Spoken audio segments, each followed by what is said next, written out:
क्या आपने कभी महसूस किया है कि आप 8 घंटे सोने के बाद भी थक कर उठते हैं? क्या आपके बेडरूम की हवा आपको भारी लगती है? क्या वहाँ सोते समय आपके दिमाग में वो विचार आते हैं जो दिन में नहीं आते? सावधान, यह महज थकान नहीं, ये बेडरूम कर्स है। श्री कृष्ण की नीति और महादेव के वैराग्यों के अनुसार आपका बेडरूम सिर्फ सोने की जगह नहीं, आपके भाग्य का फैक्ट्री है। आज महाराज जी की दिव्य दृष्टि से हम अदृश्य शाप को तोड़ेंगे जो आपके तरक्की को सोख रहा है। आज की ये यात्रा आपको फिर से जीवित कर देगी। आंखें बंद कर लीजिए, क्योंकि अब आप उस सच में उतरने वाले हैं जिसे दुनिया सदियों से छुपाया है।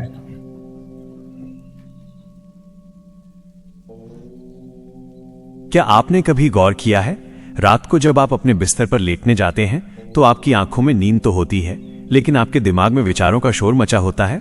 आप करवटें बदलते हैं, मोबाइल की नीली रोशनी में अपना चेहरा देखते हैं, और जब सुबह उठते हैं तो ऐसा लगता है जैसे पूरी रात सोए ही नहीं, बल्कि किसी युद्ध के मैदान से वापस आए हों। बदन में भारीपन, मन में चिड़चिड़ाहट और चेहरे पर वो थकावट जो हजारों घंटे सोने के बाद भी नहीं जाती। दुनिया इसे नींद की कमी कहती है, पर महाराज जी की दृष्टि से देखोगे तो ये कोई सामान्य समस्या नहीं है, ये एक बेडरूम श्राप है। आज के इस सत्संग में हम उस अदृश्य जाल को तोड़ने जा रहे हैं जो आपकी तरक्की को सोख रहा है। ये वीडियो नहीं, ये आपके जीवन का एक पुनर्जन्म प्रोटोकॉल है। आज हम क्या क्या सीखने वाले हैं, इसे ध्यान से समझ लीजिए। सबसे पहले हम उस एनर्जी लीकेज को पकड़ेंगे जो आपके बेडरूम को एक शांति के मंदिर से बदलकर युद्ध के मैदान में बदल चुकी है। हम जानेंगे कि कैसे आपका मोबाइल जो आपके तकिए के पास पड़ा है वो आधुनिक युग का शकुनी बनकर आपकी रातों की शांति का वध कर रहा है। इसके बाद हम श्री कृष्ण की उस रणनीति को समझेंगे जो अर्जुन के गांडीव को उठाने से पहले उनके मन को शांत करती थी। हम सीखेंगे कि कैसे नीलकंठ विज्ञान का उपयोग करके आप दिन भर के तनाव और अपमान के विष को अपने हृदय तक पहुंचने से रोक सकते हैं। हम उस वैराग्य की तकनीक को साक्षात करेंगे जो बिस्तर पर लेटते ही आपको दुनिया से पूरी तरह डिटैच कर देगी। हम बात करेंगे वास्तु के उन गुप्त संकेतों की जिन्हें आप रोज देख रहे हैं पर समझ नहीं रहे। क्या आपका सिरहाना सही दिशा में है? क्या वो आईना जो आपके बिस्तर के सामने है वो आपकी खुशियों को रिफ्लेक्ट कर रहा है या वापस फेंक रहा है? हम सीखेंगे वो शुद्धि प्रोटोकॉल, सेंधा नमक और ध्वनि का वो विज्ञान जो आपके कमरे की हर नकारात्मक ऊर्जा को जड़ से उखाड़ फेंकेगा। और सबसे अंत में मैं आपको वो महा उपाय दूंगा, कपूर और लौंग का वो संगम जो हजारों सालों से हमारे घरों की नकारात्मकता को जलाता आया है। पर सबसे बड़ा रहस्य जो इस वीडियो के अंत में छिपा है वो है योग निद्रा, वो तकनीक जिसे अपनाकर आप अपनी नींद को एक समाधि में बदल सकते हैं। अगर आप अपने घर में सुख शांति चाहते हैं, अगर आप सुबह एक नए आभा मंडल के साथ उठना चाहते हैं, तो इस वीडियो के एक एक शब्द को अपने भीतर उतरने दीजिएगा। इस यात्रा को बीच में छोड़ने का मतलब है खुद की शांति के साथ समझौता करना। क्या आप तैयार हैं उस अंतिम संकल्प के लिए जो आज रात से ही आपकी जिंदगी बदल देगा? क्या आप तैयार हैं अपने बेडरूम को फिर से मंदिर बनाने के लिए? अगर हां, तो अपनी आंखें बंद करें, गहरी सांस लें और इस रूहानी सफर में मेरे साथ कदम बढ़ाएं। ध्यान से सुनिए, ये कोई काला जादू नहीं है, न ही किसी ने आप पर कुछ किया है। ये श्राप आपने खुद अपनी आदतों से अपने बेडरूम की दीवारों पर लिखा है। हमारा बेडरूम जो हमारे जीवन का सबसे पवित्र, सबसे निजी कोना होना चाहिए था, आज वो हमारी नकारात्मकता, हमारे गुस्से और हमारी परेशानियों का डस्टबिन बन चुका है। जरा सोचिए, दिन भर आप ऑफिस की फाइलें, काम का दबाव, बॉस का गुस्सा या घर की आर्थिक चिंताएं लेकर अपने कमरे में जाते हैं। आप बिस्तर पर लेटते हैं पर अपना तनाव बाहर नहीं छोड़ते। आप अपने साथ वो पूरी कचरा ऊर्जा बिस्तर पर ले आते हैं। उस कमरे की दीवारों ने, आपके तकिए ने, आपकी चादरों ने, सबने वो सारी नकारात्मक तरंगे सोख ली हैं। आप भले ही सो जाएं, पर आपका कमरा नहीं सोता। वो आपकी उन चिंताओं को, उन लड़ाइयों को और उन डरों को गूंजता रहता है। इसे एनर्जी लीकेज कहते हैं। कल्पना कीजिए, आप एक बाल्टी भर रहे हैं जिसमें नीचे 100 छेद हैं। आप कितना भी पानी डालें, बाल्टी कभी नहीं भरेगी। आपका बेडरूम आज वही बाल्टी है।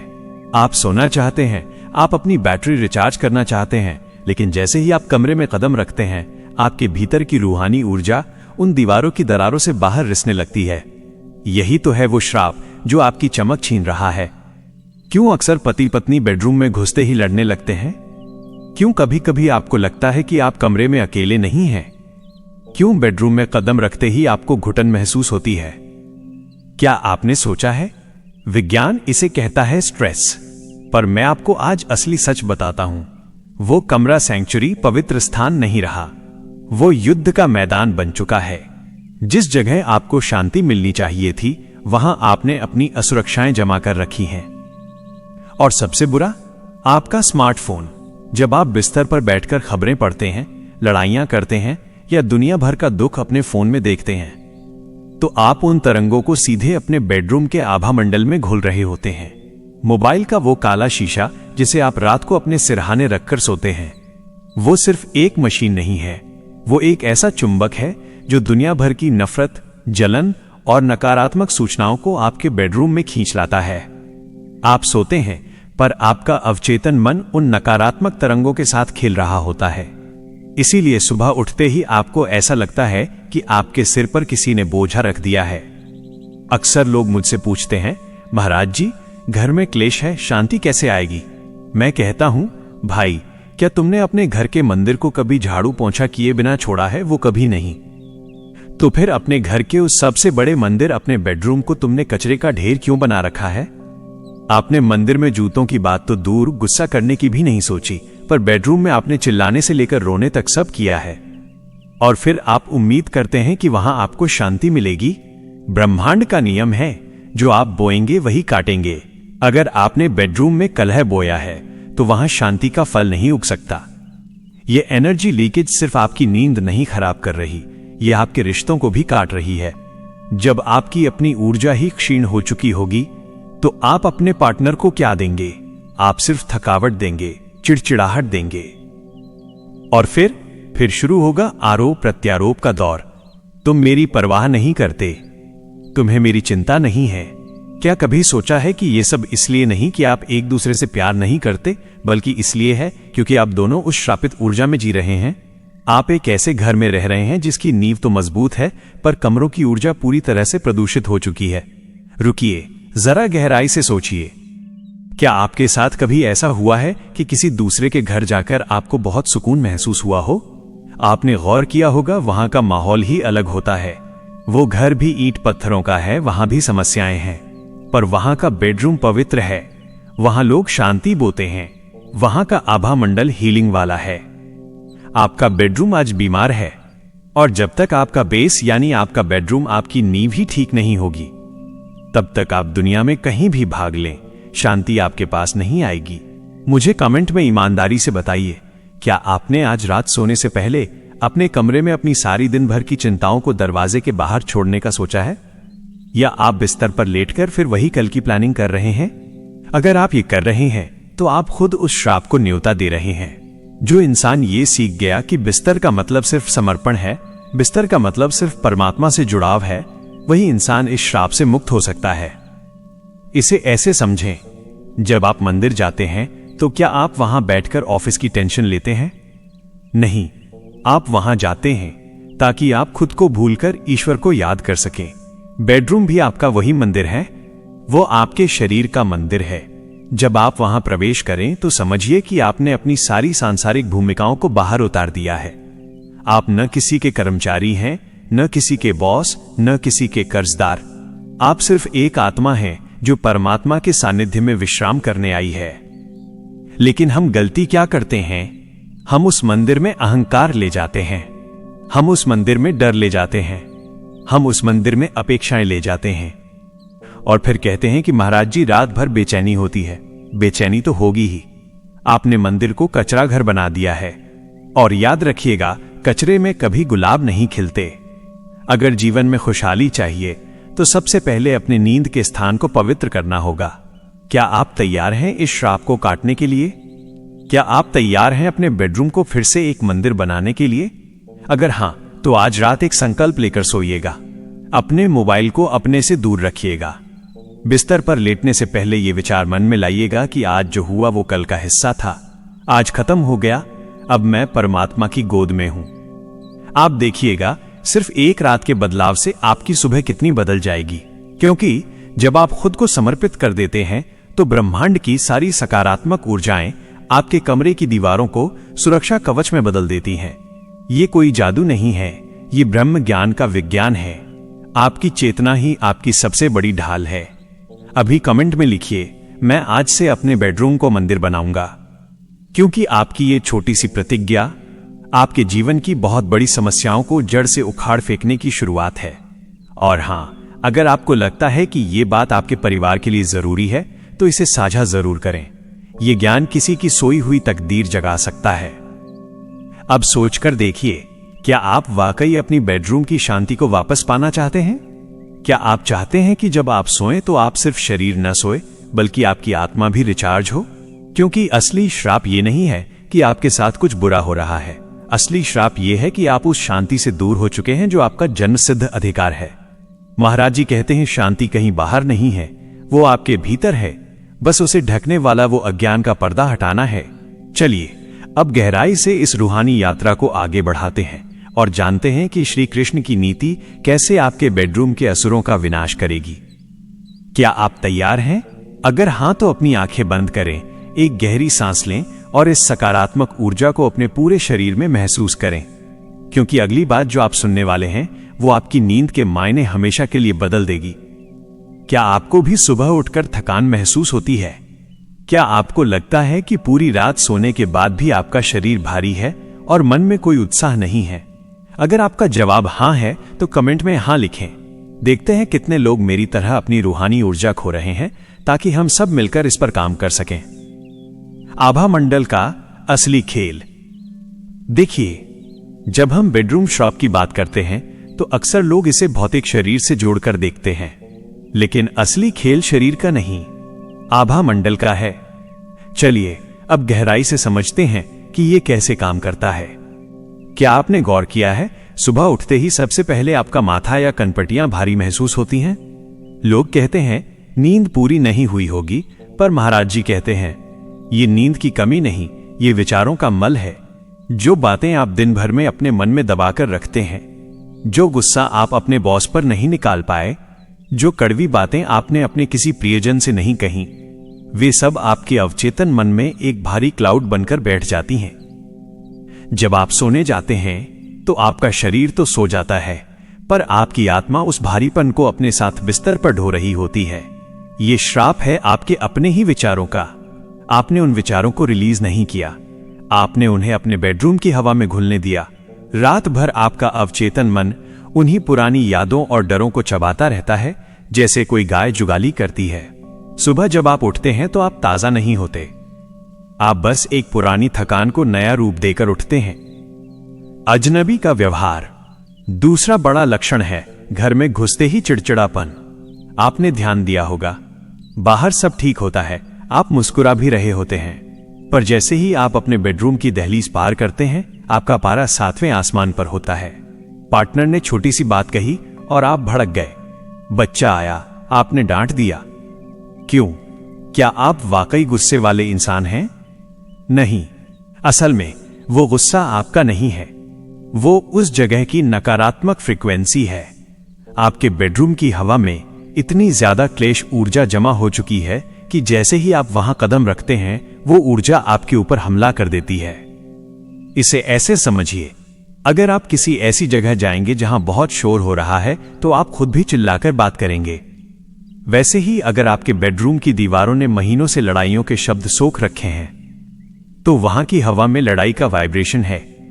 जैसे ही आप वहां जाते हैं, आप उस वाइब्रेशन के साथ सिंक हो जाते हैं और नतीजा, आप लड़ने लगते हैं। यह बेडरूम श्राप का दूसरा सबसे खतरनाक लक्षण है, अपने ही घर में एक अजनबी की तरह व्यवहार करना। श्री कृष्ण की नीति कहती है कि इंसान वही बनता है जैसा माहौल वो अपने आसपास बनाता है। अगर आपने युद्ध का माहौल बनाया है तो आप योद्धा, लड़ाकू ही बनेंगे, प्रेमी नहीं। रिश्तों में खटास का दर्द। और तीसरा और सबसे दर्दनाक लक्षण, रिश्तों में खटास।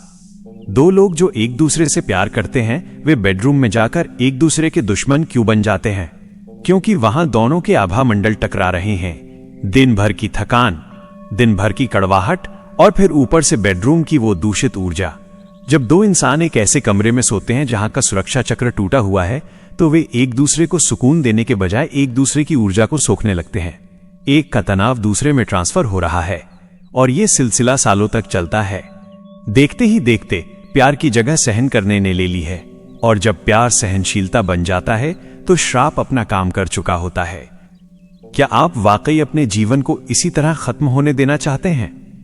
क्या आप नहीं चाहते कि आपका बेडरूम वो जगह बने जहां आप अपनी थकान भूल जाएं, जहां आप वापस प्यार का अनुभव करें? समाधान, वैराग्य और कृष्ण की नीति। अब समाधान की ओर बढ़ते हैं। महाराज जी कहते हैं, अगर इस श्राप से बचना है तो सबसे पहले वैराग्य का अभ्यास करना होगा। वैराग्य का मतलब यह नहीं कि आप घर छोड़ दें। वैराग्य का मतलब है सब कुछ होते हुए भी किसी चीज को खुद से चिपकने न देना। जब आप बेडरूम में जाएं तो एक मानसिक स्विच दबाएं। खुद से कहें, बाहर जो हुआ वो कल का हिस्सा था, आज मैं यहां परमात्मा के सानिध्य में सोने जा रहा हूं। महादेव की तरह अपने गले में वो विष तनाव रोक लीजिए, उसे दिल तक मत पहुंचने दीजिए। यह नीलकंठ होने का अभ्यास है। और श्री कृष्ण की नीति। कृष्ण ने अर्जुन को सिखाया था कि युद्ध में उतरने से पहले स्थिर कैसे होना है। आप भी अपने बेडरूम को एक रणभूमि नहीं, एक योग पीठ बनाइए। सोने से पहले मोबाइल को कम से कम 1 घंटा दूर रखें।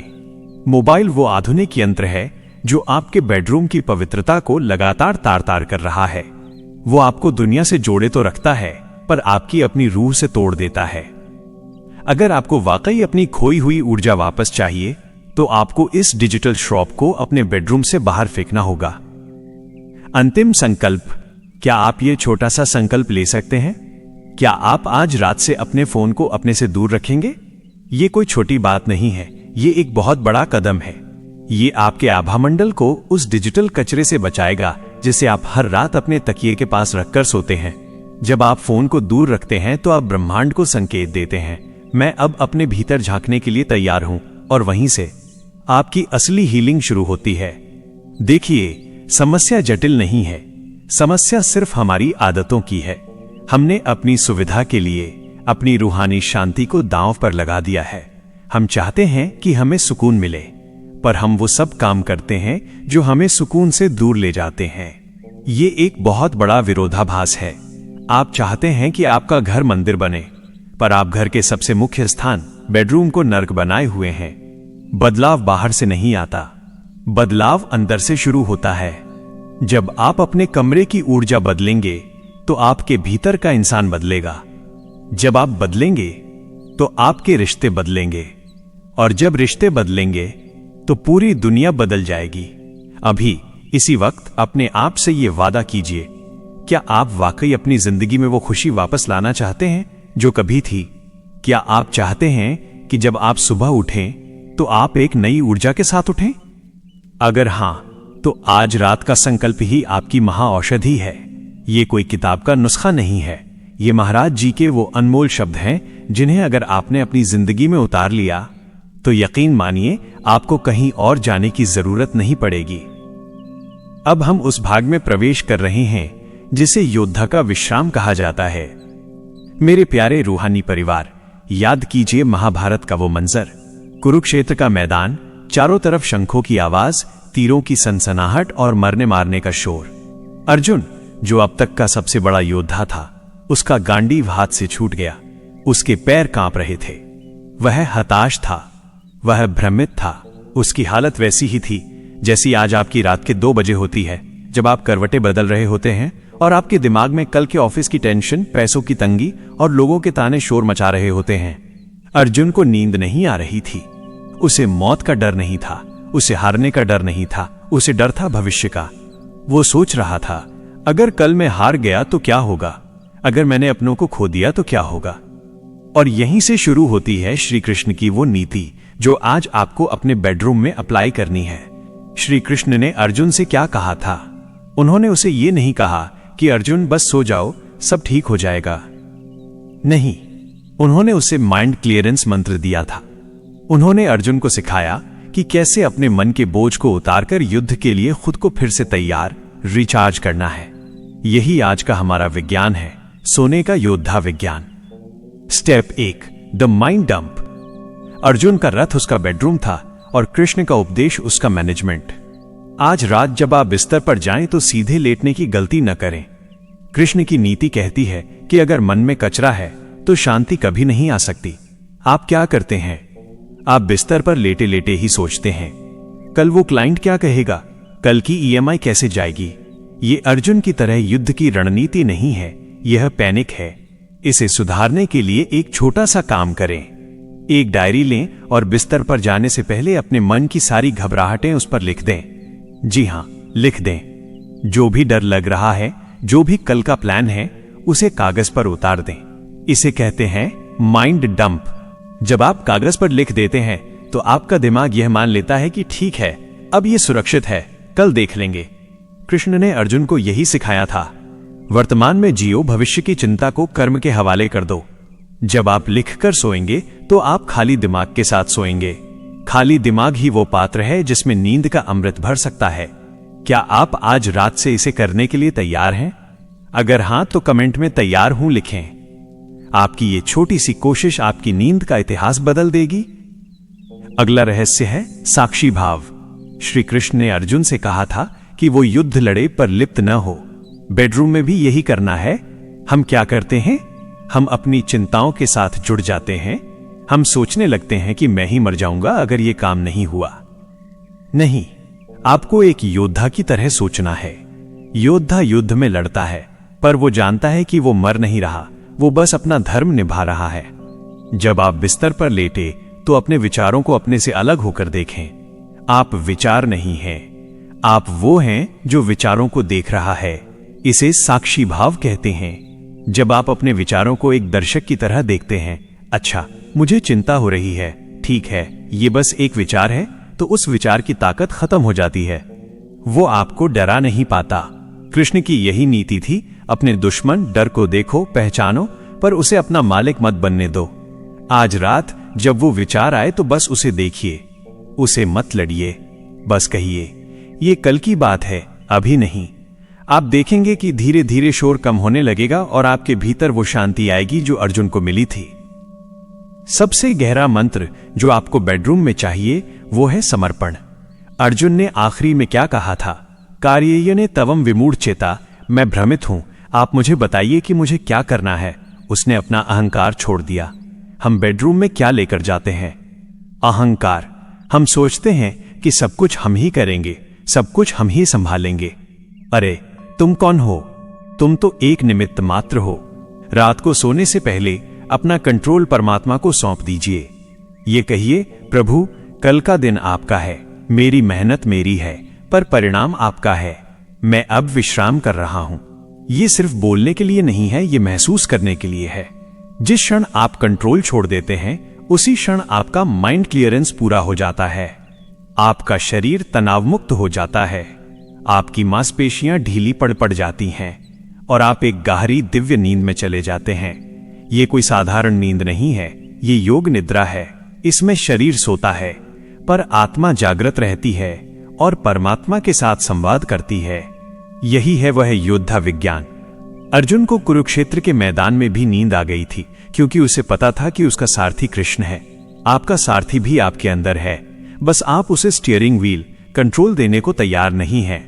आज अभी से उसे स्टीयरिंग व्हील सौंप दीजिए। देखिएगा कल की सुबह आप एक नए इंसान के रूप में जागेंगे। अब मुझे बताइए, क्या आप आज रात से अर्जुन की तरह इस रणनीति को अपनाने के लिए तैयार हैं? क्या आप अपनी नींद को एक युद्ध से विश्राम बनाने के लिए तैयार हैं? अगर आप वाकई में एक रूहानी योद्धा बनना चाहते हैं तो अभी इस चैनल को सब्सक्राइब कीजिए, क्योंकि मैं आपको ये सब सिर्फ सुनाने के लिए नहीं कह रहा, मैं आपको सिद्ध करने के लिए कह रहा हूं। यह कोई सामान्य वीडियो नहीं है, यह आपका दैनिक पाठ है। जब भी घबराहट हो इस वीडियो पर वापस आइए और इसे सुनिए। सब्सक्राइब करेंगे तो आप इस रूहानी परिवार का हिस्सा बनेंगे और हम साथ मिलकर इस बेडरूम के श्राप को जड़ से मिटा देंगे। अब उस कड़वे सच की बात करते हैं जिसे हम जानते हुए भी अनदेखा कर रहे हैं।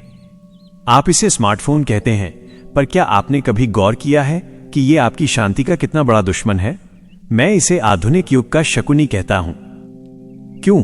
क्योंकि महाभारत में शकुनी ने चौसर की बिसात बिछाई थी और उसने अर्जुन के भाई युधिष्ठिर को उसी पासे के खेल में उलझाकर सब कुछ हरवा दिया था। आज आपके बेडरूम के बिस्तर पर आपके हाथ में जो वो चमकती हुई स्क्रीन है, वो भी उसी शकुनी की बिसात है। आप जिसे मनोरंजन या समय बिताने का साधन समझकर इस्तेमाल कर रहे हैं, वो धीरे धीरे आपकी आत्मा की पूंजी को दांव पर लगा रहा है। डिजिटल साजिश का जाल।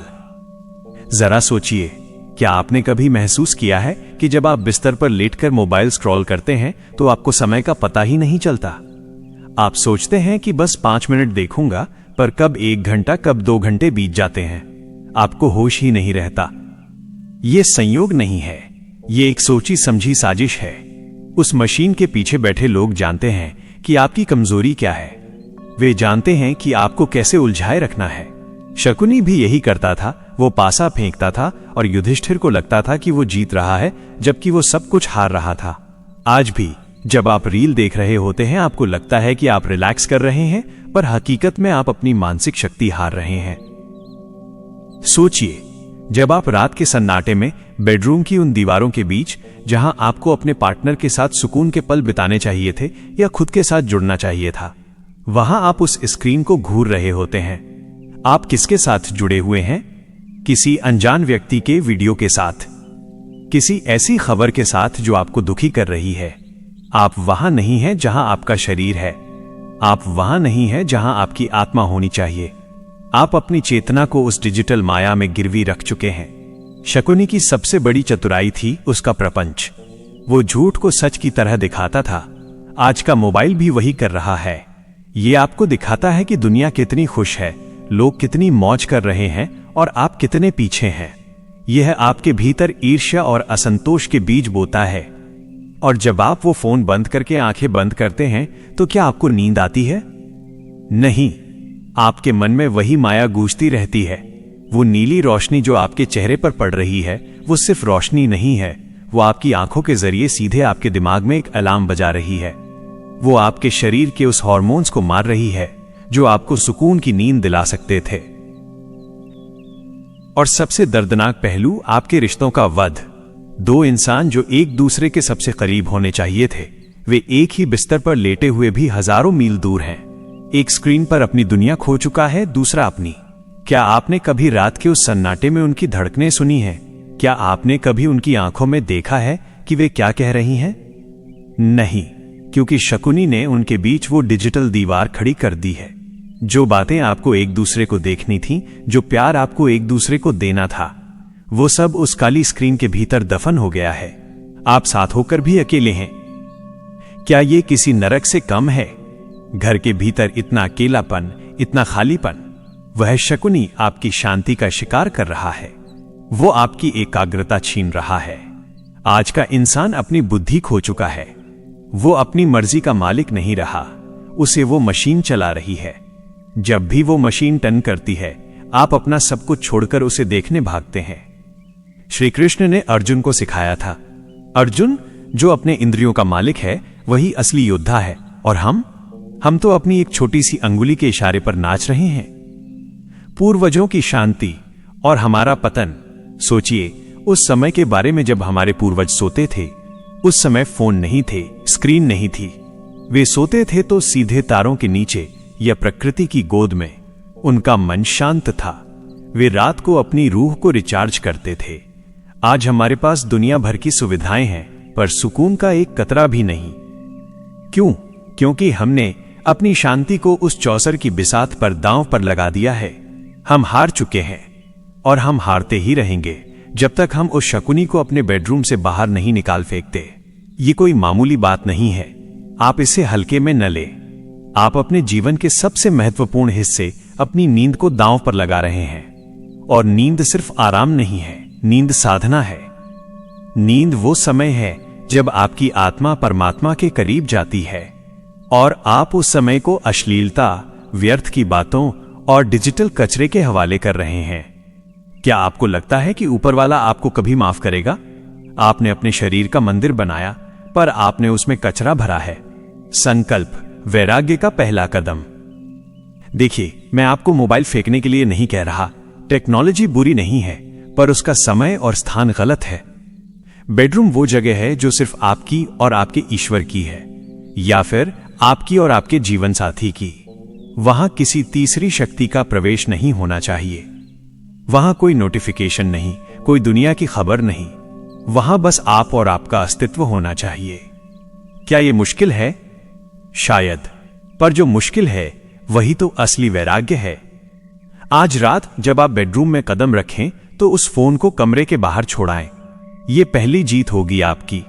ये पहला कदम होगा उस शकुनी को परास्त करने का। आप देखेंगे पहले 2-4 दिन बेचैनी होगी। मन कहेगा, अरे देख तो लूं क्या आया है, कहीं कोई जरूरी संदेश न हो। पर वो सब मन का प्रपंच है। पर आप योद्धा हैं, आप अर्जुन हैं।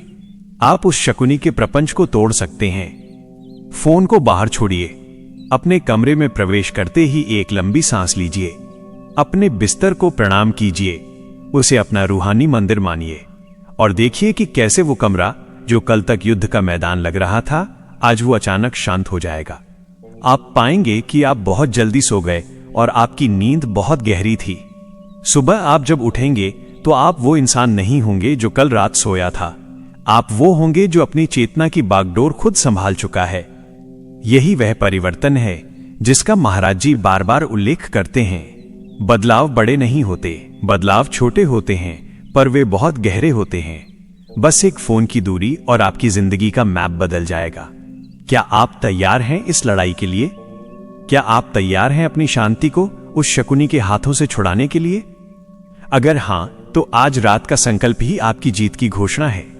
कल सुबह जब आप उठेंगे तो आपको लगेगा कि आपने कोई बहुत बड़ी जंग जीत ली है। आप अपने मन के मालिक बने हैं, और जो मन का मालिक बन गया वो दुनिया का मालिक बन गया। आज रात उस फोन को छोड़िए।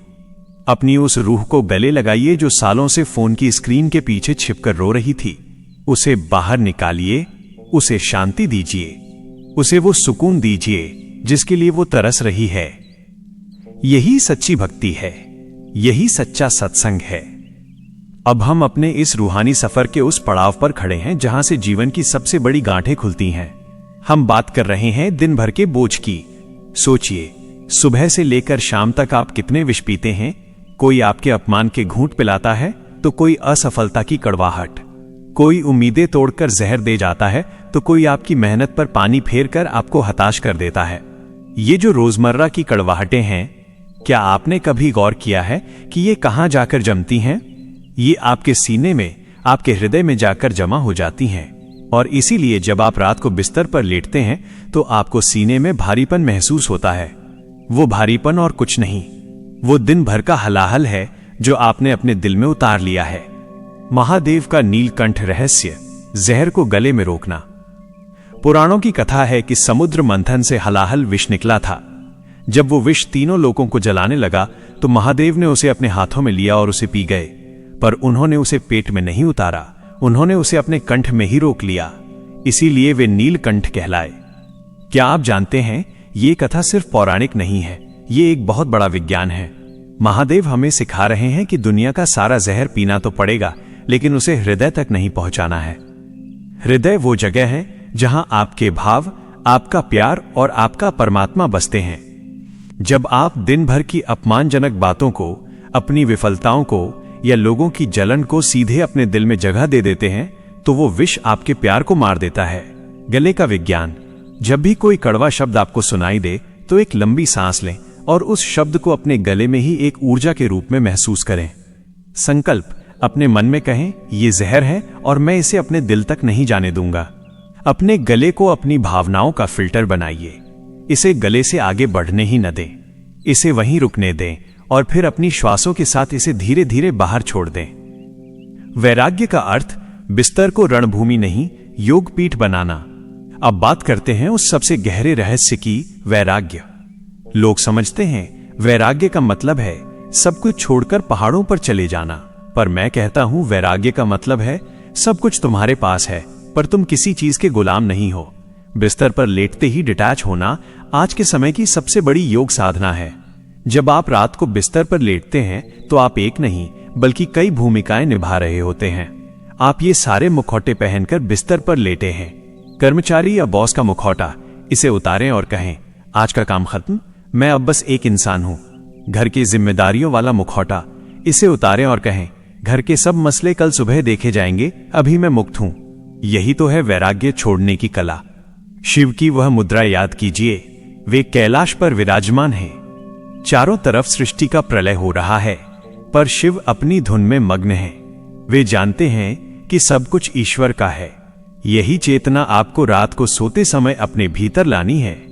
इसे शवासन कहते हैं, पर मैं इसे कहता हूं शव मन, यानी अपने मन को शव की तरह शांत कर देना। शव को कोई फर्क नहीं पड़ता कि बाहर क्या हो रहा है, उसकी कोई चिंता नहीं होती। वही अवस्था आपको सोने से पहले लानी है, समाधि की ओर, अजपा जाप। जब आप अपने शरीर के हर हिस्से को ढीला छोड़ते हैं तो आप ब्रह्मांड को एक संकेत देते हैं कि मैं अब और नहीं लड़ना चाहता। आप समर्पण की मुद्रा में आ जाते हैं। महादेव की वो ध्यान तकनीक जिसे हम अजपा जाप कहते हैं, वो बहुत सरल है। 1. अपनी सांसों को देखिए। 2. न उन्हें बदलें, न उन्हें रोकें। 3. बस देखें कि सांस आ रही है और जा रही है। ये सांस आपकी अपनी नहीं है, ये उस ब्रह्मांड की सांस है जो आपके जरिए चल रही है। जब आप सांस पर ध्यान केंद्रित करते हैं तो आप उस समय के चक्र से बाहर निकल आते हैं। आप अभी में आ जाते हैं, और जो अभी में है वही वास्तविक योगी है। सोचिए, अगर आप रोज रात को इसी तरह मृत्यु का अभ्यास करके सोएंगे तो आपकी नींद कैसी होगी? वो नींद नहीं होगी, वह समाधि होगी। और जब आप ऐसी समाधि से उठेंगे तो आप सूर्य की तरह चमकते हुए उठेंगे। मेरे प्यारे साथियों, ये जो ज्ञान मैंने आपको दिया है, ये सदियों से गुप्त रखा गया था। इसे आज रात आजमाइए। अपने गले में उस जहर को रोकने का आदेश दीजिए और अपने मन को शव की तरह शांत कर दीजिए। जब आप ऐसा करेंगे तो आपको महसूस होगा कि आपके बेडरूम का वो श्राप धीरे धीरे एक आशीर्वाद में बदल रहा है। आप बहुत भाग्यशाली हैं, क्योंकि हजारों लोग सो रहे हैं पर आप जागने की कोशिश कर रहे हैं। इस प्रयास को व्यर्थ मत जाने दीजिए। अगर आपको लगा कि ये शिव ज्ञान वाकई में आपकी रूह को छू गया है तो इसे किसी ऐसे व्यक्ति के साथ शेयर करें जिससे आपकी जरूरत है। और हां, अगर आप इस सफर में वाकई गंभीर हैं तो इस चैनल को सब्सक्राइब करके रखें। अब हम इस सफर के उस पड़ाव पर आए हैं जहां हम ईंट पत्थर के उस ढांचे की बात करेंगे जिसे आप कमरा कहते हैं। महाराज जी अक्सर कहते हैं कि हर जगह की अपनी एक आभा मंडल होती है, एक फ्रीक्वेंसी होती है। आप किसी पुराने मंदिर में जाते हैं तो मन खुद ब खुद शांत हो जाता है, और आप किसी अस्पताल में जाते हैं तो मन में घबराहट होने लगती है। क्यों? क्योंकि वहां की दीवारों ने उन भावनाओं को सोख रखा है। अब जरा सोचिए, आपके बेडरूम की दीवारों ने क्या सोख रखा है? आपके बेडरूम में दो चीजें सबसे महत्वपूर्ण हैं, वो दिशा जहां आपका सिर है और वो जगह जहां आपने आईना लगा रखा है। श्री कृष्ण की नीति कहती है कि जो इंसान प्रकृति के नियमों के साथ अलाइन होकर चलता है वही जीवन के युद्ध में जीतता है। पहला रहस्य, आपके सिरहाने का दिशा निर्देश। मेरे साथियों, क्या आपने कभी सोचा है कि क्यों हमारे पूर्वज उत्तर की तरफ सिर करके सोने के लिए मना करते थे? ये सिर्फ अंधविश्वास नहीं है, ये शुद्ध विज्ञान है। यह पृथ्वी एक विशाल चुंबक है। इसकी अपनी चुंबकीय रेखाएं हैं जो दक्षिण से उत्तर की ओर बहती हैं। जब आप उत्तर की तरफ सिर करके सोते हैं तो आपका शरीर पृथ्वी के चुंबकीय क्षेत्र के साथ रिपल्शन, प्रतिकर्षण मोड में आ जाता है। पृथ्वी का चुंबकत्व और आपके शरीर का चुंबकत्व आपस में टकराते हैं। परिणाम, तारांकन, आपके मस्तिष्क में रक्त का संचार असंतुलित हो जाता है। सुबह उठते हैं तो सिर में भारीपन होता है, बीपी की समस्या बढ़ने लगती है। सबसे महत्वपूर्ण, आपके विचार अस्थिर हो जाते हैं। श्री कृष्ण की नीति कहती है, युद्ध के मैदान में वही अर्जुन टिकता है जिसका संतुलन सही है। यदि आपका शरीर ही रात को संतुलन में नहीं है तो आप दिन में अपने कर्मों में संतुलन कैसे लाएंगे? दक्षिण दिशा, साउथ में सिर रखकर सोना सबसे शुभ माना गया है। क्यों? क्योंकि दक्षिण दिशा स्थिरता का प्रतीक है। जब आप दक्षिण की ओर सिर करते हैं तो आप पृथ्वी की चुंबकीय रेखाओं के साथ हार्मनी में होते हैं। आपका शरीर रिचार्ज मोड में चला जाता है। अभी कमेंट में जाइए और मुझे ये बताइए, आपका सिरहाना किस दिशा की ओर है? दक्षिण, उत्तर, पूर्व या पश्चिम? ईमानदारी से लिखिए, क्योंकि शायद यहीं आपकी उन सारी परेशानियों का जवाब छिपा है जिन्हें आप अब तक किस्मत मानकर झेल रहे थे। जब आप दिशा बदलते हैं तो आपकी किस्मत भी बदलने लगती है। इसे एनर्जी अलाइनमेंट कहते हैं। जब आप प्रकृति के अनुकूल सोते हैं तो आप सकारात्मकता के चुंबक बन जाते हैं। दूसरा रहस्य, आईना और आपकी ऊर्जा का भटकाव। अब उस दूसरे शकुनी की बात करते हैं जो आपके बेडरूम की शांति का वध कर रहा है, आपका आईना। आजकल इंटीरियर डिजाइन के नाम पर लोग बेडरूम में बड़े बड़े आईने लगवाते हैं, वार्डरोब के दरवाजों पर आईने, बिस्तर के सामने आईने। पर क्या आपको पता है कि आध्यात्मिक दृष्टि से आईना क्या है? आईना सिर्फ आपकी शक्ल नहीं दिखाता, आईना आपकी ऊर्जा को रिफ्लेक्ट करता है। प्राचीन ब्रह्म ज्ञान के अनुसार रात के समय जब आप सोते हैं, आपकी आत्मा अपने शरीर को छोड़कर ब्रह्मांडीय यात्रा पर निकलती है। इसे एस्ट्रल बॉडी कहते हैं। जब आप सुबह उठते हैं तो वो वापस शरीर में प्रवेश करती है। अब सोचिए, अगर आपके बिस्तर के सामने एक बड़ा आईना लगा है तो जब आपकी आत्मा बाहर निकलती है तो आईने में उसे खुद का अक्स दिखता है। वह भ्रमित हो जाती है। यही कारण है कि कुछ लोग रात को अचानक चिल्लाकर उठ जाते हैं या उन्हें लगता है कि कमरे में कोई है। वे आईने में कैद अपनी ही ऊर्जा के प्रतिछायों को देखकर डर रहे होते हैं। आईने का नकारात्मक प्रभाव। आईना चिंताओं को दोगुना कर देता है। अगर बेडरूम में लड़ाई हो रही है तो आईना उस लड़ाई की ऊर्जा को कमरे में बाउंस कर रहा है। वो उस नकारात्मकता को पूरे कमरे में फैला रहा है। ये आपकी नींद को हल्का कर देता है, जिससे आपको लगता है कि कोई आपको देख रहा है। समाधान। क्या इसका मतलब यह है कि आईना घर से हटा दें? नहीं, आईना लगाइए, पर उसे वहां लगाइए जहां वो सोते समय आपको न दिखे। या सबसे सरल उपाय, रात को एक रेशमी कपड़े से आईने को ढक दीजिए। जब आप आईने को ढकते हैं तो आप एक तरह से अपने कमरे की ऊर्जा को लॉकर में डाल देते हैं। आप उसे स्थिर कर देते हैं और आप देखेंगे कि जिस दिन आपने आईना ढका, उस रात आपकी नींद में एक गजब की गहराई आएगी। अंतिम संकल्प। मेरे प्यारे साधकों, ये कोई किताबी बातें नहीं है। ये वो सूत्र हैं जो आपके घर को वैकुंठ में बदल सकते हैं।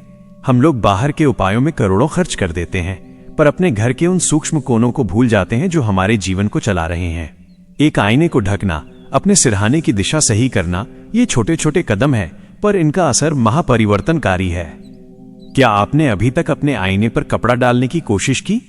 या क्या आपने अपना बिस्तर दिशा के अनुसार ठीक किया? कमेंट में मुझे ये लिखकर बताइए कि आज रात आप अपने कमरे में कौन सा बदलाव करने वाले हैं। जब आप अपना सिरहाना दक्षिण दिशा में करेंगे और अपने आईने को ढकेंगे तो आप पाएंगे कि आपके घर के सदस्यों के स्वभाव में भी बदलाव आने लगा है। जो पत्नी पहले हर बात पर गुस्सा करती थी, वो शांत होने लगेगी। जो बेटा पहले आपकी बात नहीं मानता था, वो अब आपकी बात समझने की कोशिश करेगा। ये कोई जादू नहीं है, ये तो बस अलाइनमेंट है। जैसे ही आप ब्रह्मांड के नियमों के साथ अलाइन होते हैं, ब्रह्मांड आपकी हर प्रार्थना को स्वीकार करने लगता है। आज रात अपने घर की ऊर्जा को बदलिए और देखिए कैसे आपका जीवन बदलता है। अब हम इस सफर के उस सबसे महत्वपूर्ण पड़ाव पर खड़े हैं जहां से जीवन की सबसे बड़ी गांठें खुलती हैं।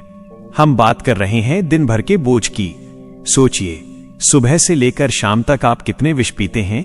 कोई आपके अपमान के घूंट पिलाता है तो कोई असफलता की कड़वाहट, कोई उम्मीदें तोड़कर जहर दे जाता है तो कोई आपकी मेहनत पर पानी फेर कर आपको हताश कर देता है। ये जो रोजमर्रा की कड़वाहटें हैं, क्या आपने कभी गौर किया है कि ये कहां जाकर जमती हैं? ये आपके सीने में, आपके हृदय में जाकर जमा हो जाती हैं। और इसीलिए जब आप रात को बिस्तर पर लेटते हैं तो आपको सीने में भारीपन महसूस होता है। वो भारीपन और कुछ नहीं, वो दिन भर का हलाहल है जो आपने अपने दिल में उतार लिया है। शब्दातीत शक्ति, एफर्मेशन नहीं, ये संकल्प है।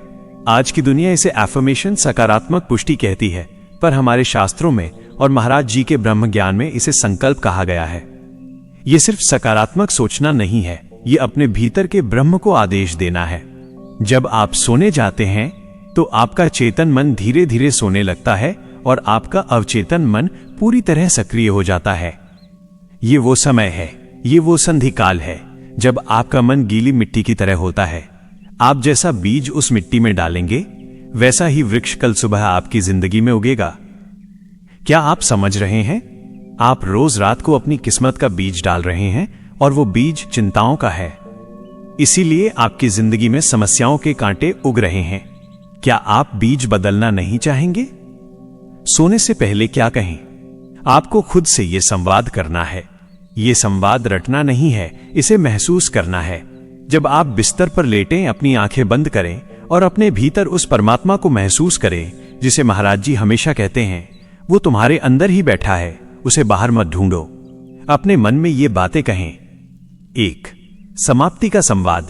सबसे पहले अपने पूरे दिन का हिसाब किताब बंद करें।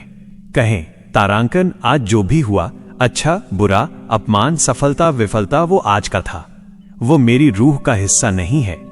मैं उस दिन के हर लम्हे को कृतज्ञता के साथ विदा करता हूं। जब आप विदा कहते हैं तो आप उस कचरे को अपने आभा मंडल से बाहर फेंक देते हैं। 2. समर्पण का संवाद। इसके बाद कृष्ण की नीति को याद करें। कहें, तारांकन, हे प्रभु, मैं बस एक निमित्त मात्र हूं। कल के दिन की जिम्मेदारी मेरी नहीं, आपकी है।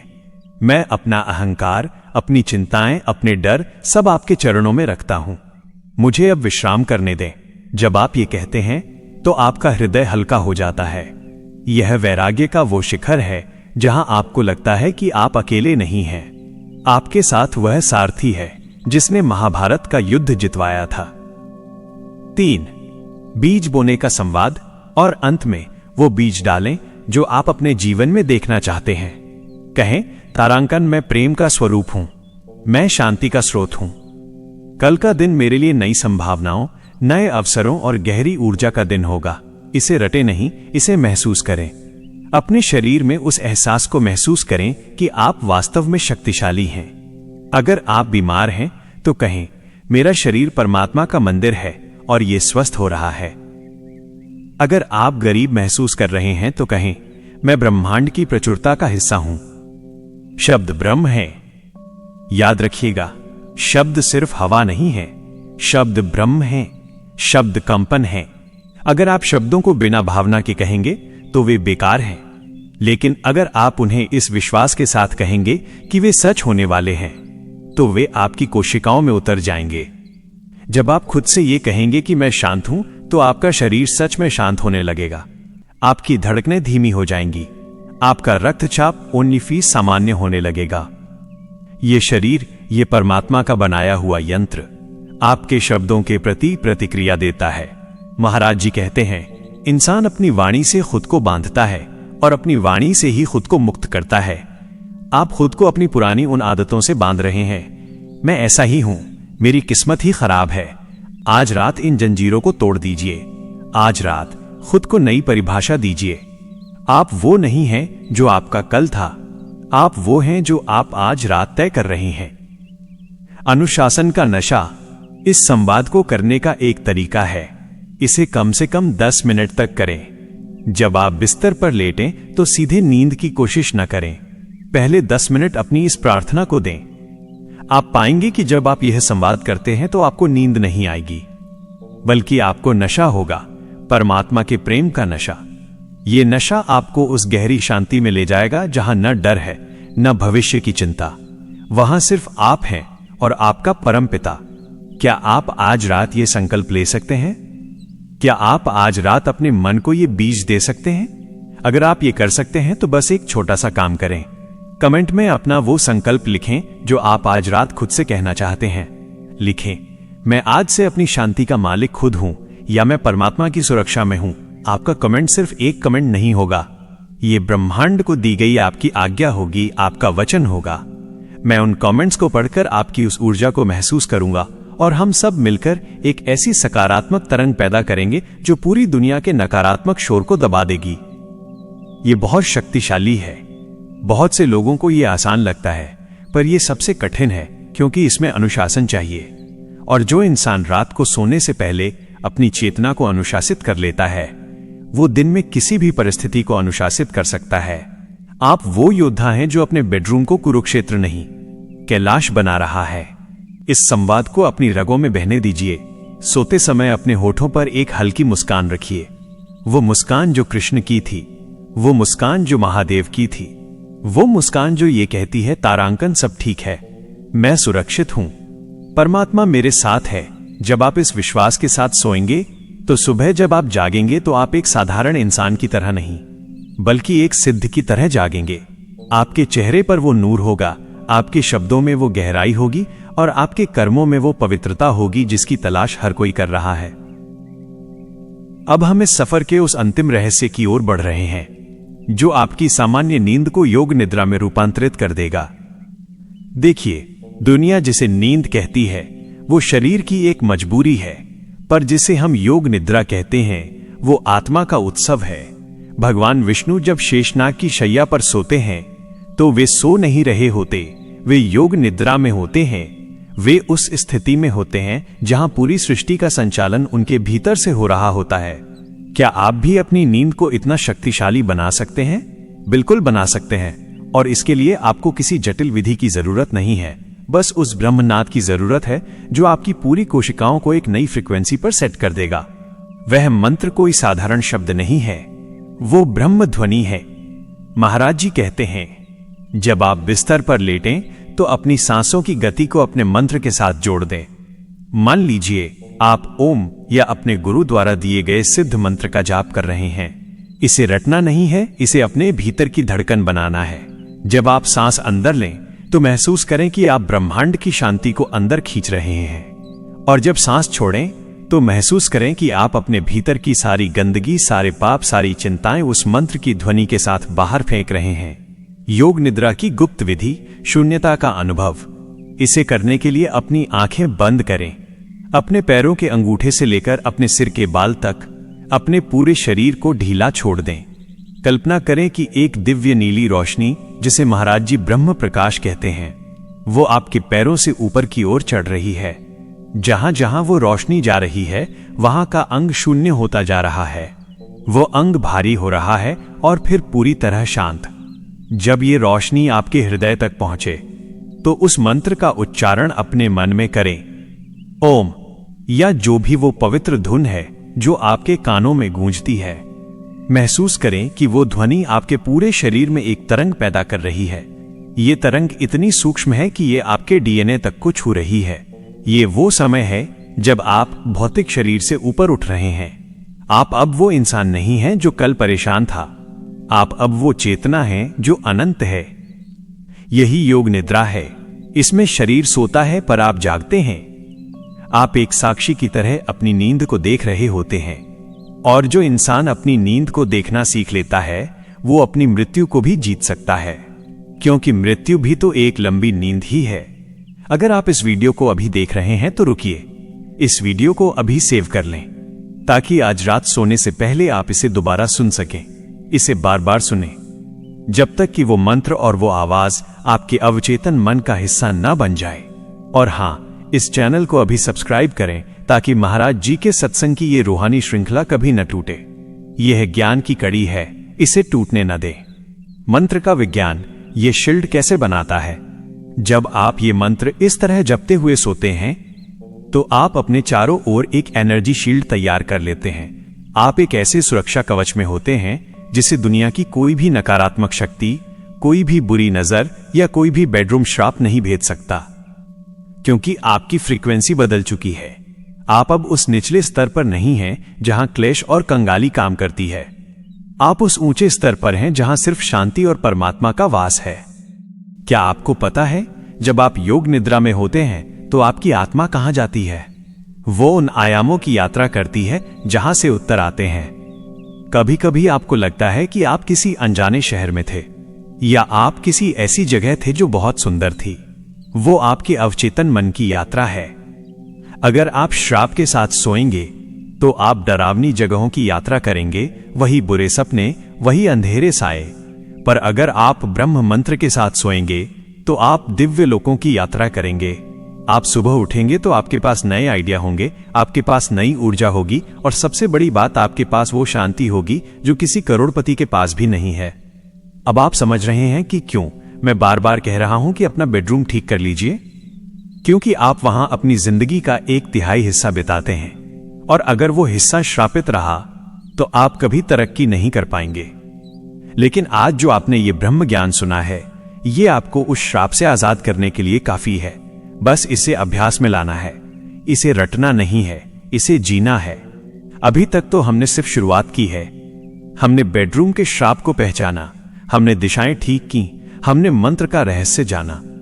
पर महाराज जी की दृष्टि में अभी भी एक बहुत गहरा राज बाकी है।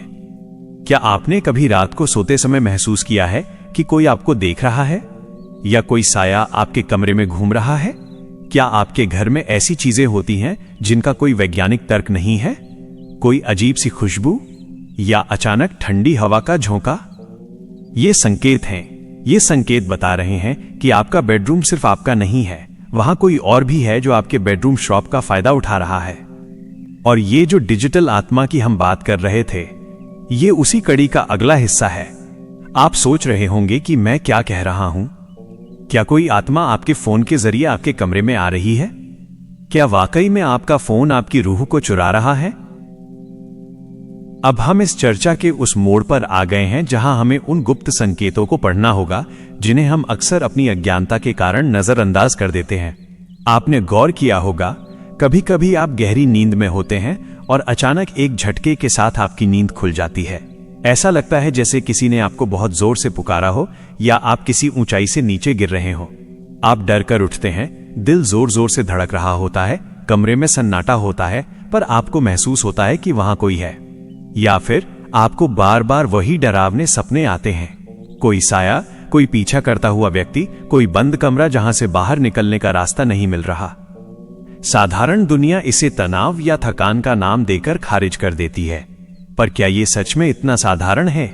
महाराज जी कहते हैं कि आपकी नींद में आने वाली ये बाधाएं, ये बुरे सपने, ये अचानक खुलती आंखें, ये सब आपकी आत्मा का अलार्म है। आपका बेडरूम आपको चेतावनी दे रहा है कि वहां की ऊर्जा अब आपके रहने लायक नहीं बची है। ये एक ऐसा अलार्म है जिसे आप बार बार स्नूज कर रहे हैं, पर यह चुप नहीं हो रहा। बुरे सपने और अशांत नींद, आत्मा का संघर्ष। जब आप सोते हैं तो आपकी आत्मा आपके भौतिक शरीर से अलग होकर सूक्ष्म जगत में यात्रा करती है। यह बिल्कुल वैसा ही है जैसे एक यात्री अपनी यात्रा के लिए स्टेशन से ट्रेन पकड़ता है। अगर आपका बेडरूम साफ है, अगर वहां की ऊर्जा सकारात्मक है, तो आपकी आत्मा बहुत ही सुखद और उच्च आयामों की यात्रा करती है। पर अगर आपका बेडरूम श्रापित है, अगर वहां कलह है, कड़वाहट है या नकारात्मक ऊर्जा का पहरा है, तो आपकी आत्मा उस कमरे से बाहर निकल ही नहीं पाती। जो बुरे सपने आप देखते हैं, वे अक्सर आपके डर नहीं होते, वे उस कमरे की भारी ऊर्जा के प्रतिबिंब होते हैं। वो कमरा आपको वही वापस लौटा रहा है जो आपने उसे दिया था। आपने दिन भर उस कमरे में गुस्सा किया, आपने वहां बैठकर रोया, आपने वहां फोन पर कड़वी बातें की, तो उन दीवारों ने उस ऊर्जा को रिकॉर्ड कर लिया है। अब जब आप सो रहे हैं तो वो कमरा आपको वही रिकॉर्डिंग वापस सुना रहा है। ये एक चक्र है। बार बार नींद टूटना, खासकर रात के 3 और 4 बजे के बीच, ये सबसे बड़ा संकेत है। हमारे शास्त्रों में इसे ब्रह्म मुहूर्त का समय माना जाता है, पर जो लोग इस समय बिना किसी कारण के उठ जाते हैं, वे अक्सर उस ऊर्जा संक्रमण प्रभाव में होते हैं। इस समय ब्रह्मांडीय ऊर्जाएं बदलती हैं। अगर आपके कमरे की सुरक्षा ढाल मजबूत नहीं है, तो आपका शरीर उस बाहरी ऊर्जा के बदलाव को झेल नहीं पाता और आप एक झटके के साथ उठ जाते हैं। क्या ये कोई रूहानी हस्तक्षेप है? बहुत से लोग मुझसे पूछते हैं, क्या मुझे कोई देख रहा है? क्या मुझे कोई साया दिखता है? अध्यात्म की भाषा में इसे इम्प्योरिटी, अशुद्धता कहते हैं। जब आप अपने घर को, अपने बेडरूम को मंदिर की तरह नहीं रखते, तो वो जगह कच्ची हो जाती है और कच्ची जमीन पर कोई भी घास उग सकती है। वैसे ही आपके बेडरूम की जो ऊर्जा खिंची, असंतुलित हो गई है, वो ऐसी ताकतों को आकर्षित करती है जो निम्न स्तर की हैं। इसे कोई डरावनी भूतिया कहानी मत समझिए, इसे एक एनर्जी डिसबैलेंस समझिए। जैसे गंदे पानी में मच्छर पनपते हैं, वैसे ही नकारात्मक भावनाओं से भरे कमरे में नकारात्मक ऊर्जा पनपती है। जब आप सपने में खुद को किसी बंद कमरे में देखते हैं, तो वो कमरा कोई और नहीं बल्कि आपका अपना अहंकार है। वो कमरा वो स्थिति है जिसमें आप अपने जीवन में फंसे हुए हैं। आपका मन आपको सपने के जरिए कह रहा है कि देखो, तुम यहां फंसे हो, यहां से बाहर निकलो। पर हम क्या करते हैं? हम सपने से डरते हैं। नहीं, वो एक संदेश है। वो आपकी आत्मा का वो हिस्सा है जो आपसे विनती कर रहा है कि जागो। महादेव का दृष्टिकोण, साक्षी भाव। इन बुरे सपनों और संकेतों से डरने की जरूरत नहीं है। श्री कृष्ण ने अर्जुन को गीता में समझाया था कि सब कुछ माया है। अगर आप किसी सपने से डर रहे हैं, तो आप ये भूल रहे हैं कि आप वो आत्मा हैं जिसे न कोई जला सकता है, न कोई काट सकता है, न कोई डरा सकता है। जब अगली बार आप किसी बुरे सपने से जागें या आपको लगे कि कोई साया है, तो चिल्लाइए मत, लड़िए मत, बस शांत हो जाइए। उस डर को साक्षी भाव से देखिए। अपने अंदर शिव को महसूस कीजिए। कहिए, ये जो भी है, ये मेरे स्वामी के प्रकाश से छोटा है। जिस पल आप डर को त्याग कर शिव की तरह साक्षी भाव में आ जाते हैं, वो साया गायब हो जाता है। वो नकारात्मक ऊर्जा टिक ही नहीं सकती, वो तो आपके डर पर पलती है। आप डरना बंद कर दीजिए, वो अपने आप भाग जाएगी। लोग ताबीज ढूंढते हैं, लोग पंडितों के पास भागते हैं, पर महाराज जी कहते हैं कि आपकी साहस ही आपकी सबसे बड़ी सुरक्षा है। अपने घर की चेतावनी को समझें। जब आपको लगे कि आपका बेडरूम आपको संकेत दे रहा है, चाहे वो अजीब आवाजें हों, चाहे बार बार नींद टूटना हो या फिर वो भारीपन, तो उसे बुरा मत मानिए, उसे सूचना मानिए। वो कमरा आपसे कह रहा है, तारांकन, मेरे मालिक, मैं थक गया हूं, मेरी ऊर्जा को शुद्ध करो, मुझे फिर से मंदिर बनाओ। आज रात जब आप सोएं और अगर आपकी नींद फिर से टूटे तो परेशान मत होइए। बस अपनी आंखें बंद रखें और अपने कमरे की उस भारी ऊर्जा को कल्पना करें कि वो एक धुएं की तरह बाहर निकल रही है। अपने मंत्र का उच्चारण करें, उसे उस पूरे कमरे में फैलने दें, उसे हर दीवार, हर कोने, हर अलमारी में जाने दें। जब वो ध्वनि हर कोने को छू लेगी तो आप महसूस करेंगे कि कमरा अचानक से हल्का हो गया है। जो भी अनसुलझी भावना आपके कमरे में एक गांठ बनकर बैठी है, उसे सुलझाएं। जब आप क्षमा करना सीख जाते हैं, जब आप खुद को और दूसरों को माफ कर देते हैं, तो वो साया अपने आप समाप्त हो जाता है। क्योंकि वो साया कोई बाहरी बला नहीं है, वो आपकी अपनी ही अधूरी माफी है। इसे एक बहुत ही गहरे रूहानी अभ्यास की तरह लें। जब आप माफ करके सोते हैं तो आप स्वर्ग के द्वार खोलकर सोते हैं, और स्वर्ग में कोई बुरा सपना नहीं आता। यह कोई साधारण प्रक्रिया नहीं है, यह आपकी चेतना का अपग्रेड है। आप वो नहीं हैं जो भीड़ का हिस्सा बने, आप वो हैं जो भीड़ से अलग प्रकाश की ओर जाने वाला पथिक है। आज रात उन पुरानी आदतों को झटक दें। अपनी नींद को, अपने बेडरूम को, अपने सपनों को, सब कुछ परमात्मा के हवाले कर दीजिए। जब आप पूर्ण समर्पण के साथ सोएंगे तो आप पाएंगे कि आपको जो संकेत मिल रहे थे वे अब आशीर्वाद में बदल गए हैं। आपके सपने अब आदेश बन गए हैं, और आपका बेडरूम अब एक साधारण कमरा नहीं बल्कि एक दिव्य योग क्षेत्र बन गया है। रात के उस गहरे सन्नाटे में जब घड़ी की टिक टिक के सिवा कुछ और सुनाई नहीं देता, क्या आपने कभी महसूस किया है कि आपके बेडरूम का तापमान अचानक से बदल गया है? आप गहरी नींद में हैं और अचानक एक ऐसी ठंडक आपको छू जाती है जो एसी या कूलर की ठंडक से बिल्कुल अलग है। ये बाहर की नहीं, ये भीतर की ठंडक है। ये ऐसी ठंडक है जो आपकी हड्डियों में एक झुरझुरी पैदा कर देती है। या फिर कभी कभी आधी रात को जब खिड़की दरवाजे बंद हैं, धूप बत्ती नहीं जलाई गई है, फिर भी अचानक कमरे में एक ऐसी भीनी भीनी खुशबू भर जाती है, जैसे चमेली की, जैसे चंदन की, या किसी ऐसी खुशबू की जिसे आपने पहले कभी नहीं सूंघा। अक्सर हम इसे भ्रम समझकर झटक देते हैं। हम सोचते हैं कि शायद पड़ोस में किसी ने अगरबत्ती जलाई होगी, या शायद कमरे में हवा का रुख बदला होगा। लेकिन महाराज जी कहते हैं, जब रूहानी जगत का पर्दा हल्का होता है तो वो सबसे पहले आपकी इंद्रियों को ही प्रभावित करता है। वो खुशबू और वो ठंडक कोई सामान्य घटना नहीं है। ये ब्रह्मांड का वो आमंत्रण है जो आपसे कह रहा है कि आपका बेडरूम अब सिर्फ सोने की जगह नहीं रहा, ये अब एक पोर्टल, द्वार बन चुका है। ठंडक का रहस्य, क्या ये डर है या दिव्यता? पहली बात जो समझनी होगी वो है उस ठंडक की प्रकृति। यदि वो ठंडक आपको घबराहट से भर रही है, अगर आपको ऐसा लग रहा है कि कोई आपके साथ है और वो आपको पसंद नहीं करता, तो समझ जाइए कि ये आपके कमरे में जमा पुरानी गंदगी है। ये वो नकारात्मक ऊर्जा है जो अभी भी आपके बेडरूम के कोनों में चिपकी हुई है। वो ठंडक नहीं है, वो जड़ता है। लेकिन अगर वो ठंडक आपको शांति दे रही है, अगर उसे महसूस करते ही आपके मन का सारा तनाव अचानक ओझल हो गया है, तो समझ जाइए कि ये महादेव के कैलाश की वो दिव्य शीतलता है जो आपको छूने आई है। बहुत से साधकों ने अपने अनुभव साझा किए हैं कि जब वे रात को अपने मंत्र का जाप करते हुए सोते हैं तो उन्हें ऐसा महसूस होता है जैसे कोई ठंडी हवा का झोंका उनके सिर के ऊपर से गुजर गया हो। ये कोई साया नहीं है, ये उस चेतना का स्पर्श है जिसे हम खोज रहे हैं। क्या आपने कभी महसूस किया है कि जैसे ही आप अपने बेडरूम में ब्रह्म ज्ञान के सिद्धांतों को लागू करते हैं, आपका कमरा अचानक से शांत हो जाता है?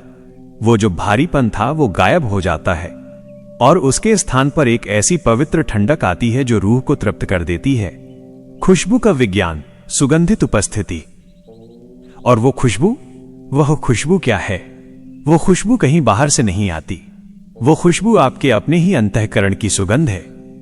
जब आपका मन पूरी तरह शांत हो जाता है, जब आपका कमरा नकारात्मकता से मुक्त हो जाता है, तो ब्रह्मांडीय ऊर्जाएं आपके बेडरूम में प्रवेश करती हैं। वे खुशबू लेकर आती हैं। ये वो खुशबू है जिसे हम पार्थिव नहीं कह सकते। ये दिव्य लोगों की खुशबू है। अगर आपको कभी रात में ऐसी खुशबू आए तो डरिए मत, आंखें मत खोलिए, बस मुस्कुराइए, उसे महसूस कीजिए। वो खुशबू इस बात का संकेत है कि आपका बेडरूम अब सिद्ध हो रहा है, वो अब सिद्धपीठ बन रहा है। क्या आपने कभी सोचा है कि मंदिर में ही क्यों खुशबू आती है? क्योंकि वहां भक्तों ने अपनी श्रद्धा से उस स्थान को चार्ज कर दिया है। आपका बेडरूम भी तो मंदिर है, बस वहां अभी तक आपने अपनी श्रद्धा नहीं डाली थी। अब जब आप रोज रात को योग निद्रा का अभ्यास कर रहे हैं, जब आप खुद को समर्पित कर रहे हैं, तो आप भी तो अपने कमरे को चार्ज कर रहे हैं। वो खुशबू आपकी अपनी तपस्या का परिणाम है। वो खुशबू आपके आभा मंडल का विस्तार है। यह संकेत है कि आप सही रास्ते पर हैं। यह संकेत है कि आपकी साधना काम कर रही है। ये रूहानी शक्ति आपको क्या कह रही है? महाराज जी कहते हैं, जब कोई रूहानी शक्ति या कोई सकारात्मक ऊर्जा आपके पास आती है तो वो आपको जगाने के लिए आती है। वो आपको ये याद दिलाने आती है कि तुम सिर्फ शरीर नहीं हो, तुम आत्मा हो। क्या आप कभी आधी रात को बिना किसी कारण के उठे हैं और उठते ही आपको बहुत प्रेम महसूस हुआ है? ऐसा लगा है जैसे सब कुछ ठीक है, जैसे ब्रह्मांड आपके साथ है। ये उस ऊर्जा का ही परिणाम है। आप में से कितने लोग हैं जिन्हें लगता है कि रात को कोई उन्हें पुकार रहा है या कोई उन्हें संकेत दे रहा है? बेझिझक कमेंट में लिखिए। अपनी बातों को साझा करने में संकोच मत कीजिए, क्योंकि जब आप लिखते हैं तो आप उस अनुभव को सत्य मानते हैं, और जो अनुभव को सत्य मानता है वही रूहानी रास्ते पर आगे बढ़ता है। मैं उन अनुभवों को पढ़कर महसूस करता हूं कि आप में से बहुत से लोग उस दरवाजे पर खड़े हैं जहां से सब कुछ बदल सकता है। सावधानी का कोना। पर एक बात का ध्यान रखिएगा, कभी भी किसी भी बाहरी अनुभव के पीछे मत भागिए। हमें दृश्य नहीं चाहिए, हमें परमात्मा चाहिए। अगर आपको कोई अजीब खुशबू आए तो उसे एंजॉय कीजिए, पर उसमें उलझ मत जाइए। अगर आपको कोई दिव्य ठंडक महसूस हो तो उसे महसूस कीजिए, पर उसे अपना लक्ष्य मत बना लीजिए। लक्ष्य सिर्फ एक है, स्वयं को जानना। ये संकेत बस रास्ते की स्ट्रीट लाइट, सड़क की बत्तियां हैं। वे हमें रास्ता दिखाती हैं, पर वे मंजिल नहीं हैं। बहुत से लोग इन संकेतों को देखकर अहंकारी हो जाते हैं। वे सोचने लगते हैं कि मैं तो बहुत बड़ा साधक बन गया हूं, मुझे तो दिव्य खुशबू आती है, और यहीं से पतन शुरू हो जाता है। साधक को तो शून्य होना है, साधक को तो मिट्टी होना है। जब आप मिट्टी हो जाते हैं तो परमात्मा खुद आपको आकर महकाते हैं। खुशबू आपकी नहीं है, वो उनकी है। ठंडक आपकी नहीं है, वो उनकी है। आप तो बस एक माध्यम हैं। अपने कमरे को जीवित बनाना। जब आप ये समझने लगते हैं कि आपका बेडरूम एक जीवित इकाई है, तो आपका रिश्ता उस कमरे के साथ बदल जाता है। आप अब उस कमरे में कचरा नहीं फेंकते, आप उस कमरे में झगड़ा नहीं करते, आप उस कमरे में चिंता नहीं करते।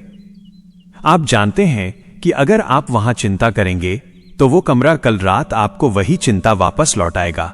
ये एक एनर्जी एक्सचेंज है। आप जो देते हैं वही पाते हैं।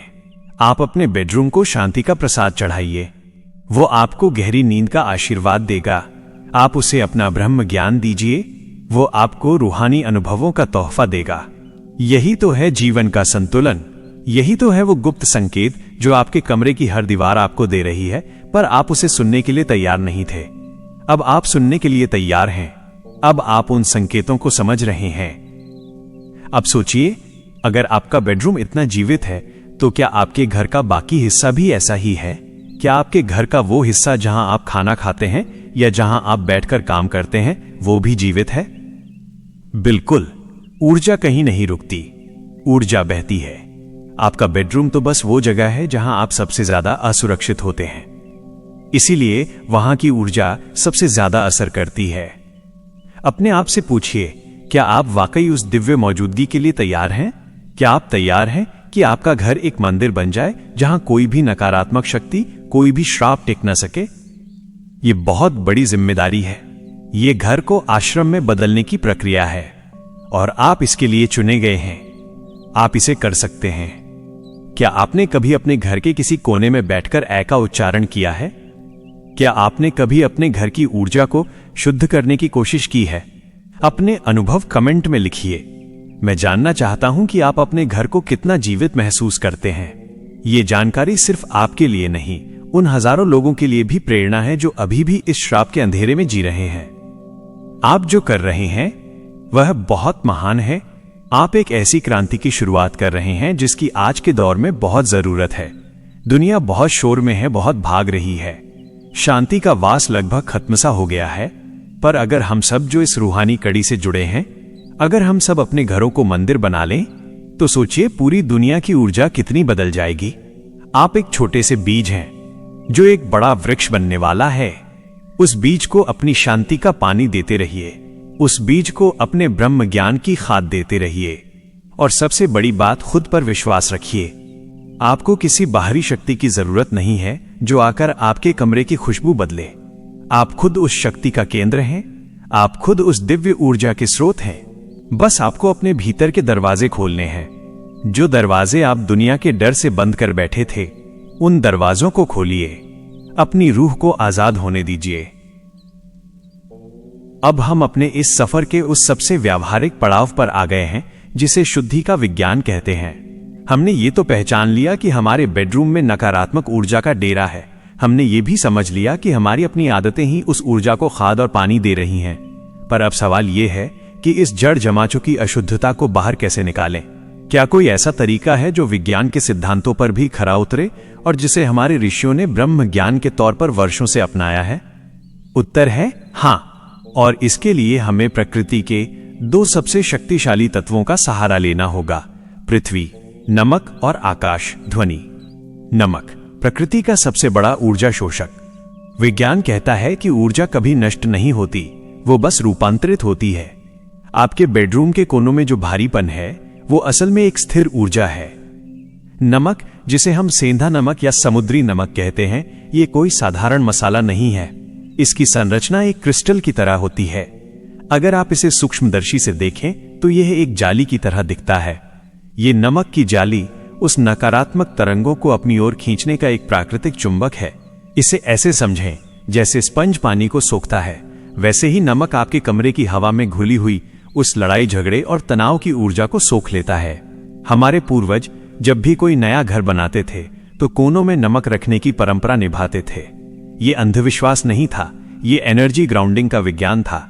जब आप नमक को अपने बेडरूम के कोनों में रखते हैं तो वो कमरा उस नमक के प्रभाव से एक सुरक्षा घेरे में आ जाता है। वो नमक धीरे धीरे हवा के संपर्क में आकर उस नकारात्मक ऊर्जा को अपने भीतर कैद कर लेता है। एक हफ्ते बाद आप देखेंगे कि उस नमक का रंग या तो हल्का काला पड़ गया है या वो नम हो गया है। घबराइए नहीं, ये इस बात का सबूत है कि उसने अपना काम बखूबी किया है। उसने वो कचरा सोख लिया जो कल तक आपकी रातों की नींद हराम कर रहा था। शुद्धि का प्रोटोकॉल, इसे कैसे करें? इसे करना बहुत ही सरल है, पर इसे करते समय अपनी चेतना को इसमें शामिल करना बहुत जरूरी है। 1-4 कांच के छोटे कटोरे लीजिए। 2, उनमें समुद्री नमक या सेंधा नमक भरिए। 3, इन 4 कटोरों को अपने बेडरूम के 4 कोनों में रख दीजिए। 4, सोने से पहले अपने मन में ये संकल्प दोहराइए, ये नमक मेरे कमरे की हर उस चिंता को सोख रहा है जो मेरी नहीं है। इसे 1 हफ्ते तक वहीं रहने दीजिए। 1 हफ्ते बाद उस नमक को घर के कूड़ेदान में मत फेंकिए। उसे या तो बहते पानी में डाल दीजिए या किसी ऐसी जगह मिट्टी में दबा दीजिए जहां कोई चलता फिरता ना हो। और फिर नए नमक के साथ यही प्रक्रिया दोहराइए। ध्वनि का विज्ञान, ऊर्जा का ब्रूम। अब बात करते हैं उस दूसरे तत्व की, ध्वनि। जैसा कि मैंने कहा, बेडरूम में नकारात्मकता का मतलब है ठहरी हुई हवा। ध्वनि, साउंड का काम है उस हवा को हिलाना। क्या आपने गौर किया है कि जब आप किसी मंदिर में जाते हैं तो घंटी बजते ही मन क्यों शांत हो जाता है? घंटी की आवाज कोई सामान्य आवाज नहीं है, वो एक रेजोनेंस पैदा करती है। वो हमारे मस्तिष्क की उन तरंगों को रीसेट कर देती है जो दिन भर के शोर शराबे से अस्त व्यस्त हो गई थीं। बेडरूम में जमा वो श्रापित ऊर्जा भी एक तरह का शोर है। इसे अदृश्य शोर कहते हैं। जब आप कमरे में मंत्र का जाप करते हैं या कोई बहुत ही धीमी सोलफुल ध्वनि जैसे कि तिब्बती सिंगिंग बाउल या ओम की गूंज बजाते हैं, तो वह ध्वनि उन हवा के कणों को हिला देती है। वह जड़ता टूट जाती है। जैसे कमरे में झाड़ू लगाने से धूल बाहर निकल जाती है, वैसे ही मंत्रों की ध्वनि आपके बेडरूम के कोनों से उस मानसिक धूल को बाहर निकाल फेंकती है। वैज्ञानिक तौर पर ध्वनि का असर सीधे आपकी कोशिकाओं पर पड़ता है। जब आप ए का उच्चारण करते हैं तो आपके शरीर का वाइब्रेशन बदल जाता है, और जब आप कमरे में ये उच्चारण करते हैं तो उस कमरे का वाइब्रेशन भी बदल जाता है। वहां की हवा अब विषाक्त नहीं रहती, वहां अब एक दिव्य गूंज होती है, और इस गूंज में नकारात्मक शक्तियां टेक नहीं सकती, वे भाग जाती हैं। नमक और ध्वनि का मिलन, इन दोनों को जब आप एक साथ मिलाते हैं, कोनों में नमक रखकर और कमरे में मंत्र या ए की गूंज चलाकर, तो आप एक अभेद्य कवच तैयार कर रहे होते हैं।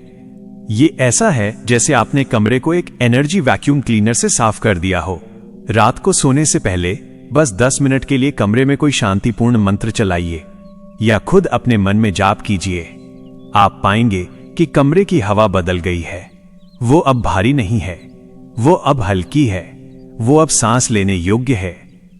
हमारा शरीर 5 तत्वों से बना है: पृथ्वी, जल, अग्नि, वायु और आकाश। नमक पृथ्वी है और ध्वनि आकाश है। जब आप इन दोनों को काम पर लगाते हैं तो आप अपने शरीर के मंदिर को शुद्ध कर रहे होते हैं। यह शुद्धि आपके लिए उतनी ही जरूरी है जितनी रोज नहाने की क्रिया। हम शरीर को तो साफ कर लेते हैं पर अपनी ऊर्जा को गंदा छोड़ देते हैं, और यही वो सबसे बड़ा कारण है कि हम बीमार पड़ते हैं, हम दुखी होते हैं। अंतिम आवाहन। अब अपने दिल पर हाथ रखकर सोचिए, क्या आज रात आप अपने कमरे को एक नई ऊर्जा देने के लिए तैयार हैं? क्या आप आज रात उन 4 कोनों को नमक से भरने के लिए तैयार हैं? अगर हां, तो इसे आज ही करके देखिए। मुझे पूरा विश्वास है कि कल सुबह जब आप उठेंगे तो आप कहेंगे, भाई आज तो नींद जैसे किसी दूसरी दुनिया से आई थी। ये जो शुद्धि का प्रोटोकॉल मैंने आपको दिया है, इसे गंभीरता से लीजिए। ये आपके पूरे जीवन का रूट लेवल बदलाव है। आप अब उस पुराने थके हुए इंसान की तरह नहीं जिएंगे जिसे हर सुबह सिर दर्द लेकर उठना पड़ता था। आप अब उस नई चेतना के साथ जिएंगे जिसे हम ब्रह्म ज्ञान कहते हैं। जय श्री आशुतोष महाराज जी। अब हम इस सफर के उस पड़ाव पर आए हैं जहां हम 5 तत्वों की शुद्धि को पूर्णता की ओर ले जा रहे हैं। हमने पृथ्वी, नमक से कोनों को साफ किया। हमने आकाश, ध्वनि से हवा में तैरते विचारों के शोर को कम किया। पर अभी भी एक तत्व बाकी है जो सबसे तीव्र है, अग्नि। हमारे शास्त्रों में कपूर और लौंग का जो संगम बताया गया है, उसे महाराज जी अक्सर क्लेश नाशक महा उपाय कहते हैं। क्या आपने कभी सोचा है कि क्यों हम आरती के समय कपूर जलाते हैं? क्या यह सिर्फ एक रस्म है? नहीं, ये एक सूक्ष्म विज्ञान है। कपूर जब जलता है तो वो पीछे कुछ नहीं छोड़ता, वो पूरी तरह से खुद को मिटा देता है। और यही तो वैराग्य का प्रतीक है, स्वयं को मिटाकर प्रकाश फैलाना। कपूर, अहंकार का दहन। जब आप अपने बेडरूम में कपूर जलाते हैं तो आप दरअसल अपने भीतर के उस अहंकार को जला रहे होते हैं जो क्लेश की जड़ है। बेडरूम में लड़ाइयां क्यों होती हैं? क्या आपने कभी गौर किया है? लड़ाइयां इसलिए नहीं होती कि दूसरा गलत है, लड़ाइयां इसलिए होती हैं क्योंकि हमारा मैं टकरा रहा होता है। मैं सही हूं, तुम गलत हो, मैंने ऐसा किया, तुमने वैसा क्यों नहीं किया। यह मैं ही तो है जो घर के वातावरण को जहरीला बना देता है। कपूर का जलना इस बात का संकेत है कि अब मैं का अंत हो रहा है। जब कपूर की खुशबू कमरे में फैलती है तो वो हवा के हर कण को शुद्ध कर देती है। ये खुशबू इतनी तीव्र होती है कि ये नकारात्मकता को टिकने ही नहीं देती। पर कपूर के साथ लौंग क्यों? यहां विज्ञान और अध्यात्म का अद्भुत मिलन होता है। लौंग, ये ऊर्जा का एक बहुत ही मजबूत वाहक है। यह तमोगुण को काटने की क्षमता रखता है। हमारे बेडरूम में जो क्लैश होता है वो अक्सर तमोगुण की अधिकता के कारण होता है। आलस्य, गुस्सा, चिड़चिड़ापन और एक दूसरे के प्रति नफरत। लौंग इस तमोगुण को जड़ से काट देती है। जब आप कपूर पर 2 साबुत लौंग रखकर उसे जलाते हैं तो वो जो धुआं निकलता है वो साधारण धुआं नहीं है, वह एक शुद्धिकरण की अग्नि है। वो धुआं आपके बेडरूम के उस कोने तक पहुंचता है जहां आपकी नजर नहीं जाती। वो उस ऊर्जा को जलाकर राख कर देता है जो आपके रिश्तों में कड़वाहट घोल रही थी। क्लेश को जड़ से उखाड़ने का महाप्रयोग, इसे करने का एक बहुत ही पवित्र तरीका है। ये कोई जादू टोना नहीं है, ये ऊर्जा का रीसेट बटन है। रात को सोने से पहले अपने बेडरूम के मुख्य द्वार के पास या किसी ऐसे कोने में जहां आपको लगता है कि ऊर्जा सबसे ज्यादा भारी है, एक मिट्टी का दिया लीजिए। उसमें एक छोटा कपूर का टुकड़ा और 2 लौंग फूल वाली रखिए। उन्हें जलाते समय ये मत सोचिए कि मैं क्लेश भगा रहा हूं, नहीं, ये तो नकारात्मकता को और बल देना हुआ। इसके बजाय ये सोचिए कि मैं शांति का आह्वान कर रहा हूं। जलाते समय बस एक ही भाव रखिए, शांति, प्रेम और कृतज्ञता। जब वो लौंग और कपूर जलने लगे तो उसकी खुशबू को कमरे में फैलने दीजिए। अपनी आंखें बंद करें और महसूस करें कि वो धुआं नहीं, वह प्रकाश है जो आपके कमरे की दीवारों को फिर से नया बना रहा है। आप देखेंगे कि उस धुएं के साथ साथ आपके मन का बोझ भी हल्का हो रहा है। अगर आप अपने पार्टनर के साथ लड़कर सोए थे तो यकीन मानिए अगली सुबह जब आप उठेंगे तो आप दोनों के बीच का वो बर्फ पिघल चुका होगा। लौंग की वो सुगंध और कपूर की वो शुद्धता आप दोनों के मन को फिर से जोड़ देगी। पूर्वजों का गुप्त विज्ञान। अक्सर लोग कहते हैं, महाराज जी, घर में क्लेश है, मन अशांत है, दवाइयां काम नहीं कर रही। मैं कहता हूं, क्या आपने अपने घर की हवा को कभी हील किया है? हम बाहर जाकर महंगे महंगे परफ्यूम छिड़कते हैं, पर क्या वे परफ्यूम आपकी आत्मा को छूते हैं? नहीं, वे सिर्फ आपकी नाक को धोखा देते हैं। पर कपूर और लौंग की खुशबू सीधे आपकी आत्मा को छूती है। ये हमारे पूर्वजों का वो गुप्त विज्ञान है जिसे हमने पिछड़ा मानकर छोड़ दिया और बदले में पाया तनाव और बीमारियां। पहले के घरों में क्लेश क्यों नहीं होता था? क्योंकि वे रोज शाम को दिया जलाते थे। उस दिए की लौ में ही वो शक्ति थी जो दिन भर की थकान को भस्म कर देती थी। आज हमने दिया छोड़ दिया तो हमने शांति भी छोड़ दी। अब समय है वापस लौटने का। अब समय है उस जड़ से जुड़ने का। सफाई अभियान, इसे 1 हफ्ते तक लगातार कीजिए और फिर देखिएगा कि कैसे आपका बेडरूम एक रूहानी जगह बन जाता है। कैसे आप अपने पार्टनर के साथ, अपने बच्चों के साथ एक नई ऊर्जा के साथ जुड़ते हैं। ये जो क्लैश आप देख रहे हैं, ये कोई बड़ी बीमारी नहीं है, ये बस एक ऊर्जा का असंतुलन है और अग्नि इस असंतुलन को सबसे तेजी से ठीक करती है। लेकिन याद रखिए, कपूर और लौंग जलाने के बाद खिड़की को थोड़ा खोल दीजिए ताकि जो कचरा जला है वो बाहर निकल जाए। यह बहुत जरूरी है। जलाना पहला कदम है और बाहर निकालना दूसरा। जब तक आप उसे बाहर नहीं निकालेंगे, वो ऊर्जा घर के अंदर ही घूमती रहेगी। इसे एक सफाई अभियान की तरह लीजिए। अपने बेडरूम को, अपने घर को, अपनी आत्मा को रोज साफ कीजिए। आपका संकल्प। क्या आपको लगता है कि आप अपने घर में वो शांति महसूस कर रहे हैं जो आप पाना चाहते हैं? क्या आपको लगता है कि लौंग और कपूर का धुआं वाकई आपकी नसों को शांत कर रहा है? मुझे कमेंट सेक्शन में पढ़कर बहुत खुशी होगी कि आप इस प्रयोग को कैसे देख रहे हैं। ये जो क्लेश नाशक प्रक्रिया है, ये सिर्फ आपके लिए नहीं, आपके आने वाली पीढ़ियों के लिए है। जो संस्कार आप आज छोड़कर जाएंगे वही आपके बच्चे अपनाएंगे। अगर आप आज शांति का माहौल बनाएंगे तो कल आपके बच्चे भी शांति में रहेंगे। आप सिर्फ अपने लिए नहीं जी रहे, आप एक परंपरा बना रहे हैं। इस प्रक्रिया को पूरा करने के बाद एक बार एम का उच्चारण कीजिए, बस एक बार। वो उस कपूर और लौंग की खुशबू के साथ मिलकर आपके पूरे घर में एक कवच बना लेगा।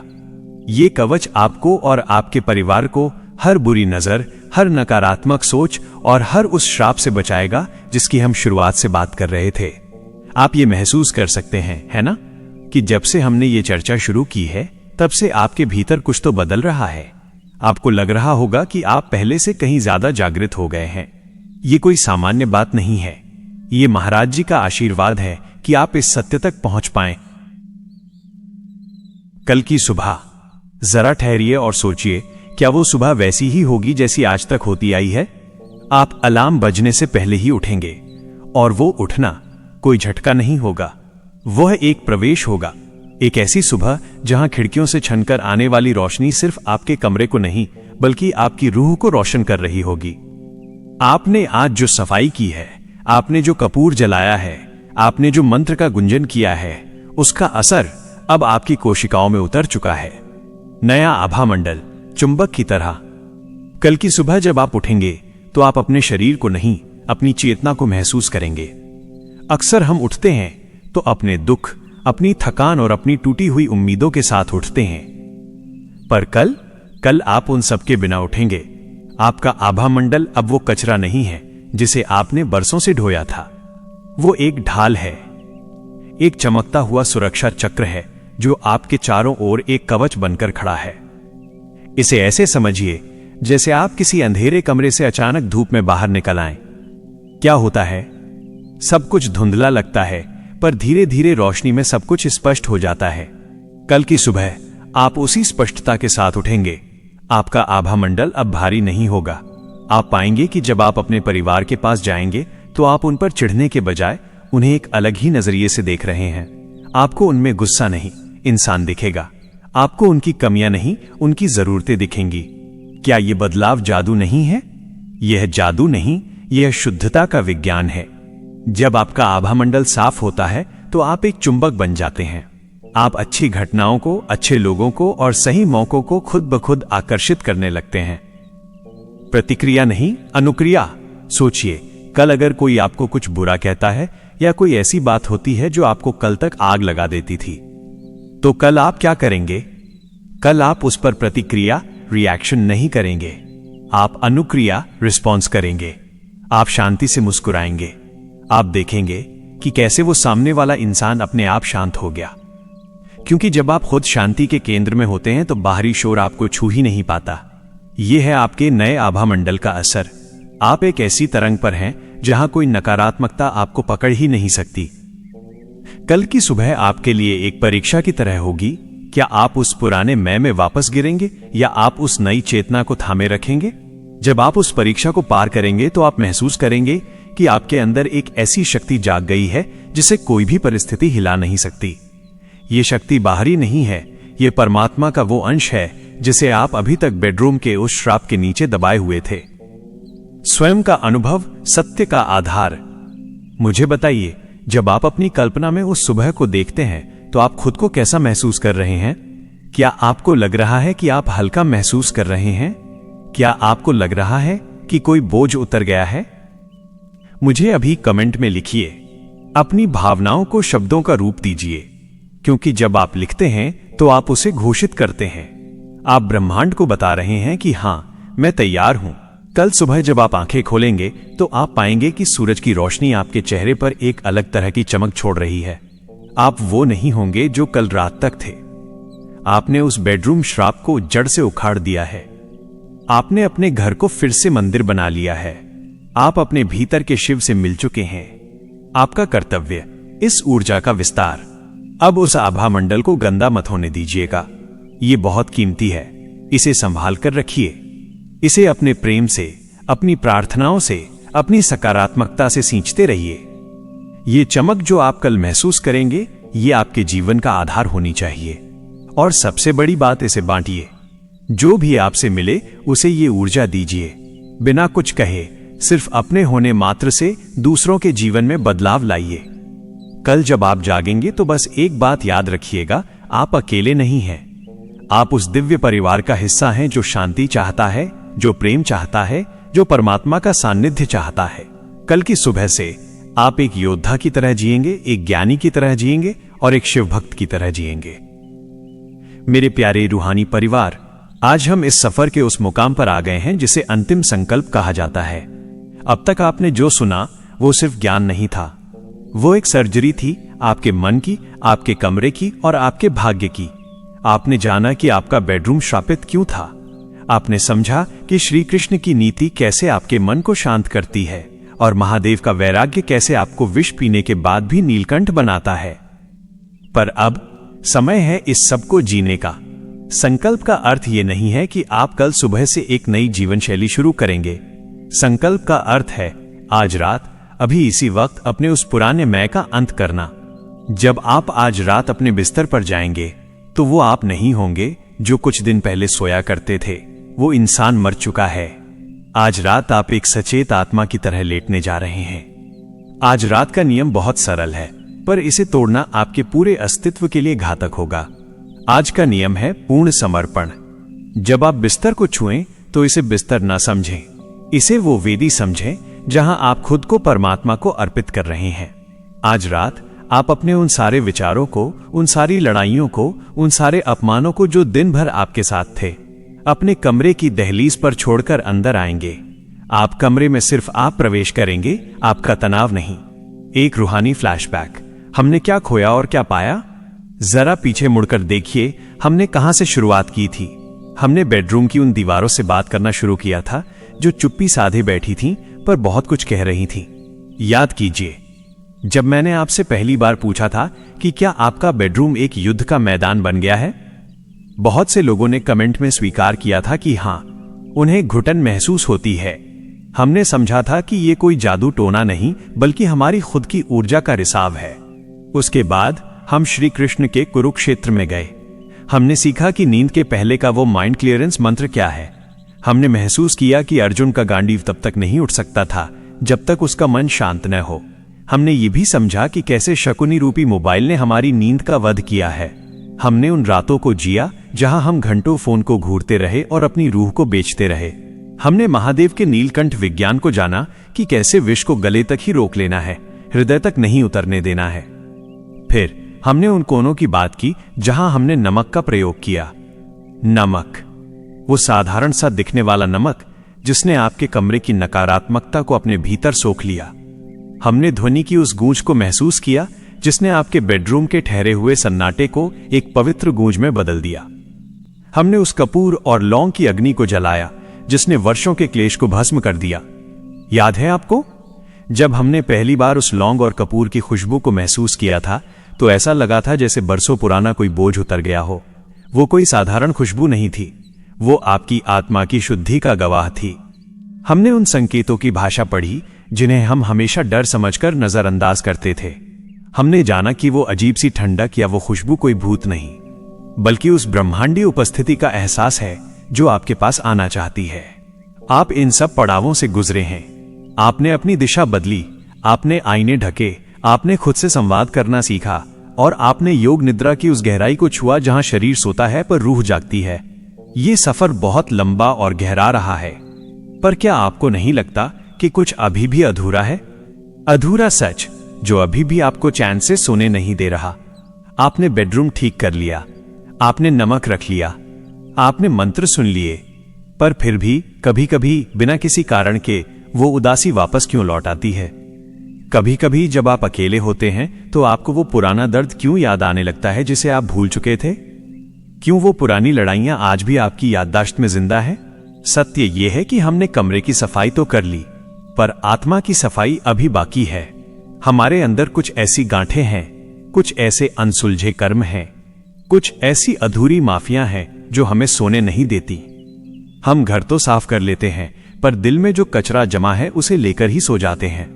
और यही वो सबसे बड़ा कारण है कि हमारा घर आज भी पूर्ण शांति नहीं पा रहा। ये वो टॉपिक है जिसके बारे में हर इंसान तड़प रहा है, हर इंसान परेशान है, पर कोई बात नहीं करना चाहता। अगला रहस्य, अधूरी माफी का अभिशाप। मेरे पास हजारों मैसेज आते हैं। लोग पूछते हैं, महाराज जी सब कुछ सही है फिर भी मन भारी क्यों है? इसका जवाब है अधूरी माफी, अनरिजॉल्व्ड फॉरगिवनेस एंड कार्मिक डेट। ये दुनिया की सबसे बड़ी समस्या है। हम किसी को माफ नहीं कर पाते, हम किसी से माफी नहीं मांग पाते, और ये अहंकार का वो कांटा है जो हमें रात को सोने नहीं देता। ये वो डिजिटल आत्मा से भी ज्यादा गहरा जाल है। हम उन लोगों के साथ सो रहे हैं जो अब हमारी जिंदगी में नहीं है, पर वे हमारी यादों में आज भी जिंदा हैं और हमें हर रात चैन से सोने नहीं देते। क्या आप चाहते हैं कि मैं इस विषय पर एक वीडियो बनाऊं? ये वीडियो नहीं होगा, ये एक अनुष्ठान होगा।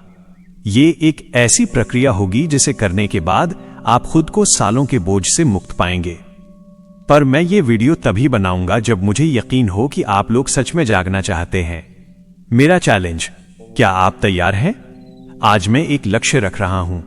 अगर इस वीडियो पर 100 सार्थक कमेंट्स आते हैं जिसमें आप मुझे अपना वो दर्द बताएंगे जिसे आप आज भी ढो रहे हैं, तभी मैं अगले सत्संग का अंतिम भाग शूट करूंगा। मुझे आपके शब्दों में वो ईमानदारी चाहिए, मुझे आपके कमेंट्स में वो तड़प चाहिए। आप क्या ढो रहे हैं? किस बात ने आपको आज तक सोने नहीं दिया? अभी इसी वक्त कमेंट सेक्शन में जाइए, अपनी झिझक तोड़िए, लिखिए कि आप किस अधूरी माफी के बोझ तले दबे हैं। जब 100 लोग अपने घावों को दुनिया के सामने रखेंगे, तभी हम मिलकर उस पर मरहम लगाएंगे। अगर आप इस चैनल से वाकई जुड़े हैं, अगर आपको लगता है कि यह सफर आपकी रूह का सफर है, तो इसे फैलाइए, शेयर कीजिए अपने उन दोस्तों के साथ जो रात को जागकर रोते हैं। सब्सक्राइब कीजिए ताकि जब वो अंतिम महासत्संग आए तो आप चूक न जाएं। लाइक कीजिए ताकि ये वीडियो उस रूह तक पहुंचे जिसे इसकी जरूरत है। आज का यह पड़ाव यहीं समाप्त होता है, पर यह अंत नहीं है। ये तो उस बड़ी लड़ाई की शुरुआत है जो आपको मुक्ति दिलाएगी। मैं इंतजार करूंगा आपके उन 100 कमेंट्स का। मुझे देखना है कि कितने लोग अपनी अधूरी माफी को छोड़कर उस परम शांति की ओर बढ़ने को तैयार हैं। कल की सुबह आज से बेहतर होगी। आज की रात कल से ज्यादा शांत होगी। बस अपने आप को थामे रखिए। और हां, अगर सब्सक्राइब नहीं किया है तो कर लीजिए, क्योंकि अगला सत्संग आपके जीवन का सबसे बड़ा मोड़ साबित होने वाला है। हम फिर मिलेंगे, वहीं से शुरू करेंगे जहां से ब्रह्मांड की सारी उलझनें सुलझती हैं। प्रेम से मेरे रूहानी परिवार, आज का ये सत्संग खत्म नहीं, शुरू हुआ है। अब से आपका बेडरूम युद्ध का मैदान नहीं, वैकुंठ बनेगा। कल जब आप उठेंगे तो आप वो इंसान नहीं होंगे जो आज रात को सो रहे थे। माँ जी का आशीर्वाद आपके साथ है। अगर आपको लगा कि ये सच में आपकी रूह को छू गया तो इसे किसी ऐसे व्यक्ति को भेजे जिसे अपनी नींद और सुकून खोने का डर है, क्योंकि अंधेरा बांटने से बढ़ता है पर प्रकाश बांटने से ही दुनिया जगमगाती है। अगले सत्संग में हम बात करेंगे डिजिटल आत्मा का। क्या आपका फोन आपको धीरे धीरे मार रहा है? जुड़िएगा जरूर। प्रेम से बोलिए जय श्री आशुतोष महाराज जी।